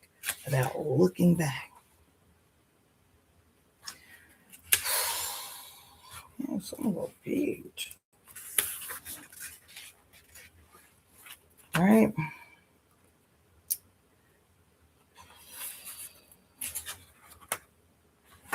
Ooh.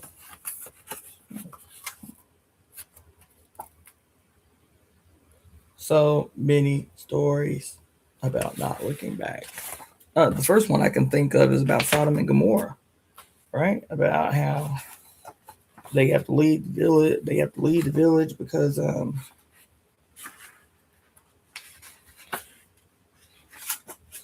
it's so terrible. It's so raunchy, whatever. That God is going to destroy it. That He's only going to save. I forget who it was that was over here, but you and your family, and that's it. You and your family. That's all I'm sparing. Everybody else out here raunchy, right? And the one thing He tells them is like, I'm gonna save y'all. I'm gonna rescue y'all from the end that is inevitable over here, but you can't look back. Take off running, haul ass, and don't look back. It's funny that you say that about Orpheus, because it was what I was just looking for when I started looking back at that. When I started looking back at my notes about all the different stories that warn us about not looking back. Why would there be so many stories telling us to not look back, to look forward and never look back, right? Yes. Oh hey, Leslie. Yes, I was just thinking about you yesterday, girl. Yes. Yes. Thank you for that intervention, by the way. Because Orpheus is another one. There's so many stories in the story of Orpheus and, quote, Dionysus, right?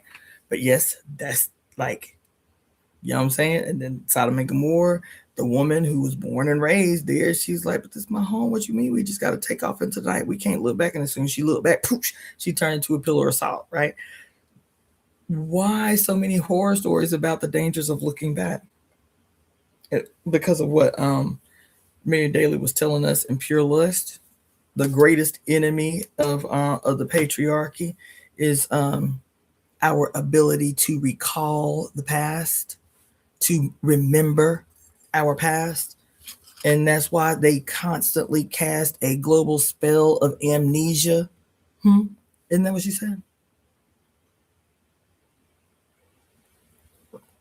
Isn't that what she said? And then you go into Greek mythology and start to read about um ew, Leslie, yes, let's go. I need pictures of the process. Yes, let's go. Yes, let's go. Yes, I see you. Let's go. Yes, let's go. But anyway, we have to go back. And I say the whole process, the mother's whole process, because it would be too easy for us to start with birth, right? When the ancients say that every single aspect of the mother's body was a ceremony. Her birth was. We don't ask the question where the first one came from. Where did Mama mitochondrial Eve come from? Where she came from? You know what I'm saying?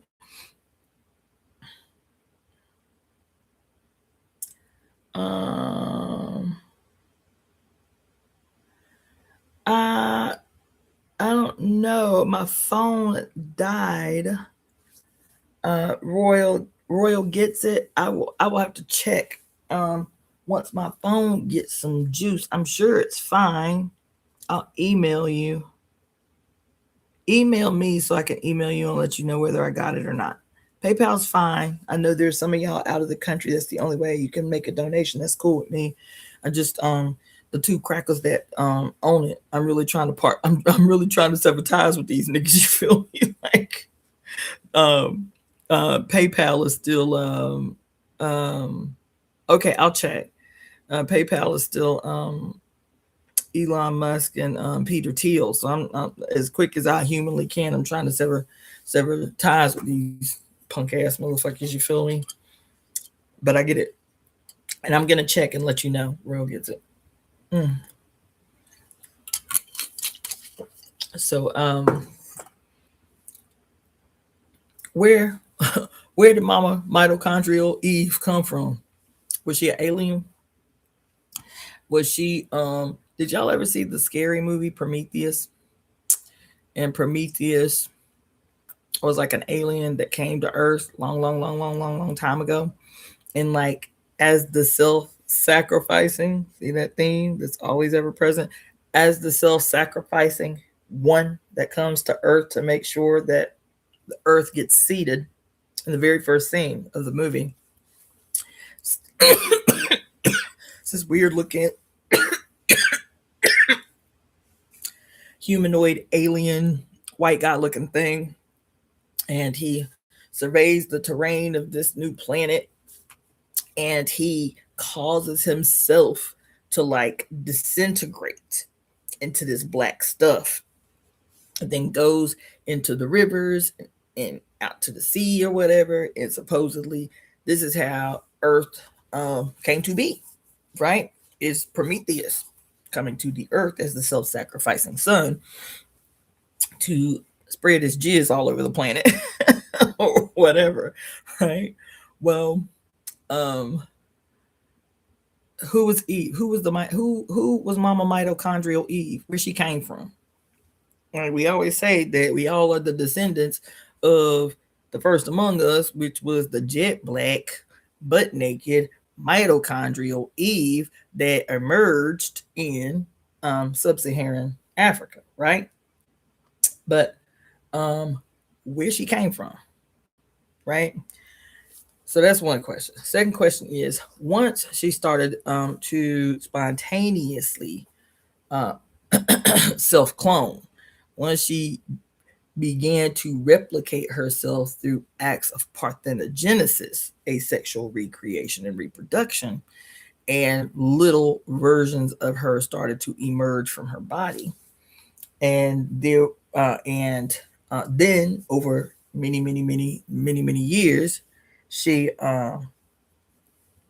turned in on herself with all of the polar bodies necessary to do so, and spontaneously mutated to create a partner for her daughters, aka herself, right? The first male.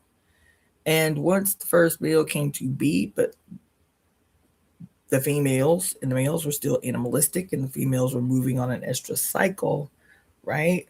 Um, and then her cycles changed because something else was needed. What was needed? Consciousness. What does Mary Daly say in The Great Cosmic Mother? That female body's sexual evolution has always been the progenitor for leaps in human evolution. That it was the change, that was the evolutionary transformation in the female body that gave rise to the first male body. It was evolutionary leaps in females' biology, meaning her transforming within herself in her innate connection with the earth itself, her transforming from an estrus cycle dominant reproductive factor that was purely reproductive to turning from the rear facing sexual reproduction position of sex to frontal facing sex for the sole purpose of her pleasure evolutionarily, so that once she looked into her lover's eyes, the spark of what would become human consciousness began with her pleasure. It began with her turning to face her lover and stare into her lover's eyes and allow her lover to grasp onto her breast with his mouth, which stimulates uterine contraction. All of this, it's her evolutionary body that has been the progenitor, the seeding of every single leap in human consciousness, in human biology, the whole nine. And so here we are in an age where for a very long time, the violent requirement for the subduing of women's pleasure has led to a degradation in our ability to evolve, in our ability to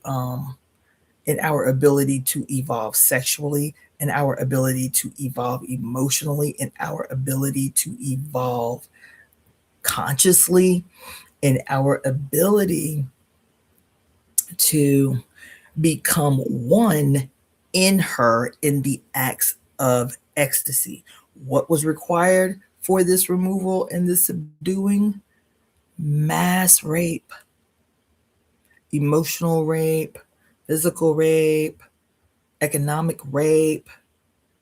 It was mass rape. It was literally the opposite of what happened in the beginning. And it's interesting. It hasn't been lost on me.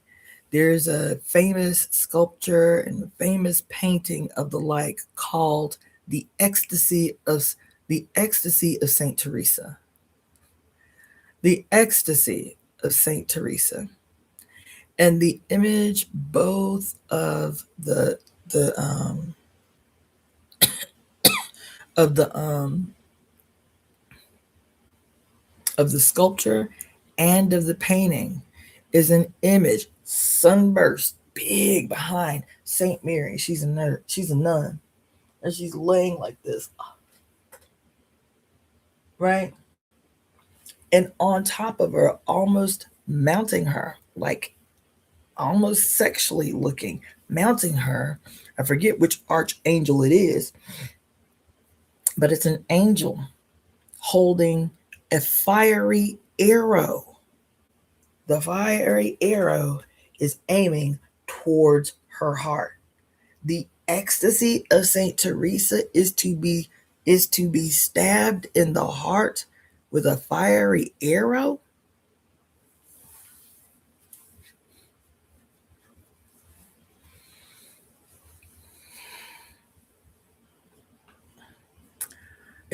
I know it's going to be the hardest thing for people to accept. It's going to be the hardest thing for people to accept because it's so easy, because it's so like in your face.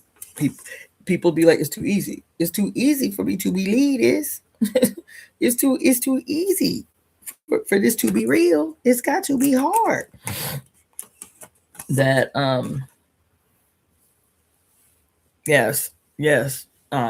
Consider the mango. Yes, yes. Um, I waited so late and I'm not being as coherent as I would like. I'm gonna end this because I want this to be fresh and coherent. But go back over the last two lives that I did. Take notes. There have been several of you who've been really great with the oh my god, I'm so sorry. With the timestamps. It's so great. But that um this little thing here, the seraphim, is your mother spread open legs. This is your mama spread open legs as she is delivering you, as she is birthing you. Your head is now seen. This is your mama. And I'm telling you, if we can get to this, because this is what we got to work on. This is what we got to do. This is what I am doing. Right? I don't know if y'all can see that. It says her birthrights versus his death rights. And what this is going to be doing is contrasting all of the obvious directly related inversions from the birth rituals to the death rituals, right? That's going to be the basis for let's start at the beginning, because every single solitary thing any he deity has done is it is literally functioning as death rites, death rituals. That if we can accept that and accept that it's not just a metaphor, that it's an actual reality, it can begin to explain everything that has been completely everything that has been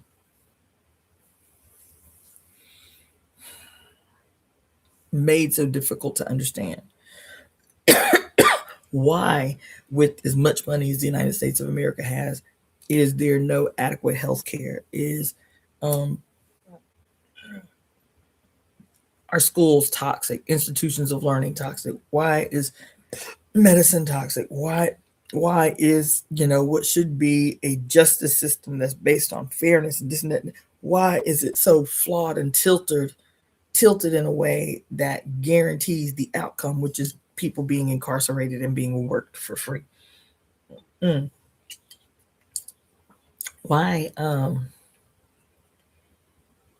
with all the trillions of dollars that have been raised since the 1970s for cancer research and AIDS research and all of this shit, do the conditions seem to be getting worse and worse and worse? Why, with all the technological advances of the industrial age and subsequently the technological age, with the more advancements that we make, the more technological advances we experience, the worse the living conditions of everybody on the earth get? How that work if you're not living in daily unconsenting worship and ritual to a death god?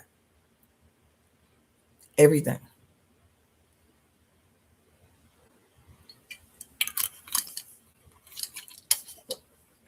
You know what I'm saying?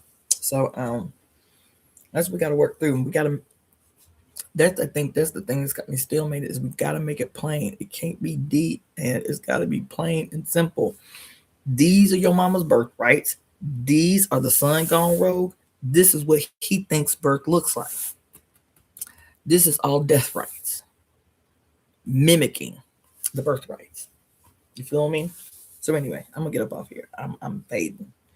I apologize for that. I promise I will not do that tomorrow. Tomorrow I will do a live in the morning, and then maybe one in the early evening, but definitely tomorrow morning, so I can get back on track with walking y'all through some of this stuff, so y'all can see it every day and take your own notes, and you can share them with me if you like, or you can keep them to yourself until we can all get together, whatever.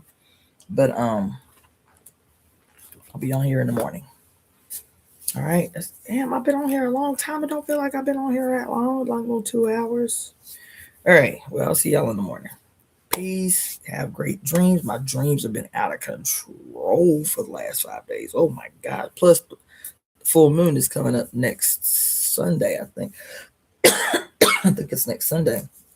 Is it next Sunday? I'm tripping.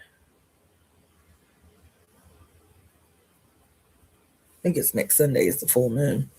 But I will see y'all tomorrow. I'm thinking I'm gonna try to get up on here around 10 o'clock in the morning. Look out for me, but I'm gonna definitely come in the morning.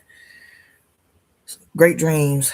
Write them down if you need to, because I've been having a lot of dreams and I haven't been writing them down. I'm like, damn, I need to be writing these down. These are weird and they're different like I've never had. So write your dreams down. Let's rap about it. I'll come back on here in the morning and see you then.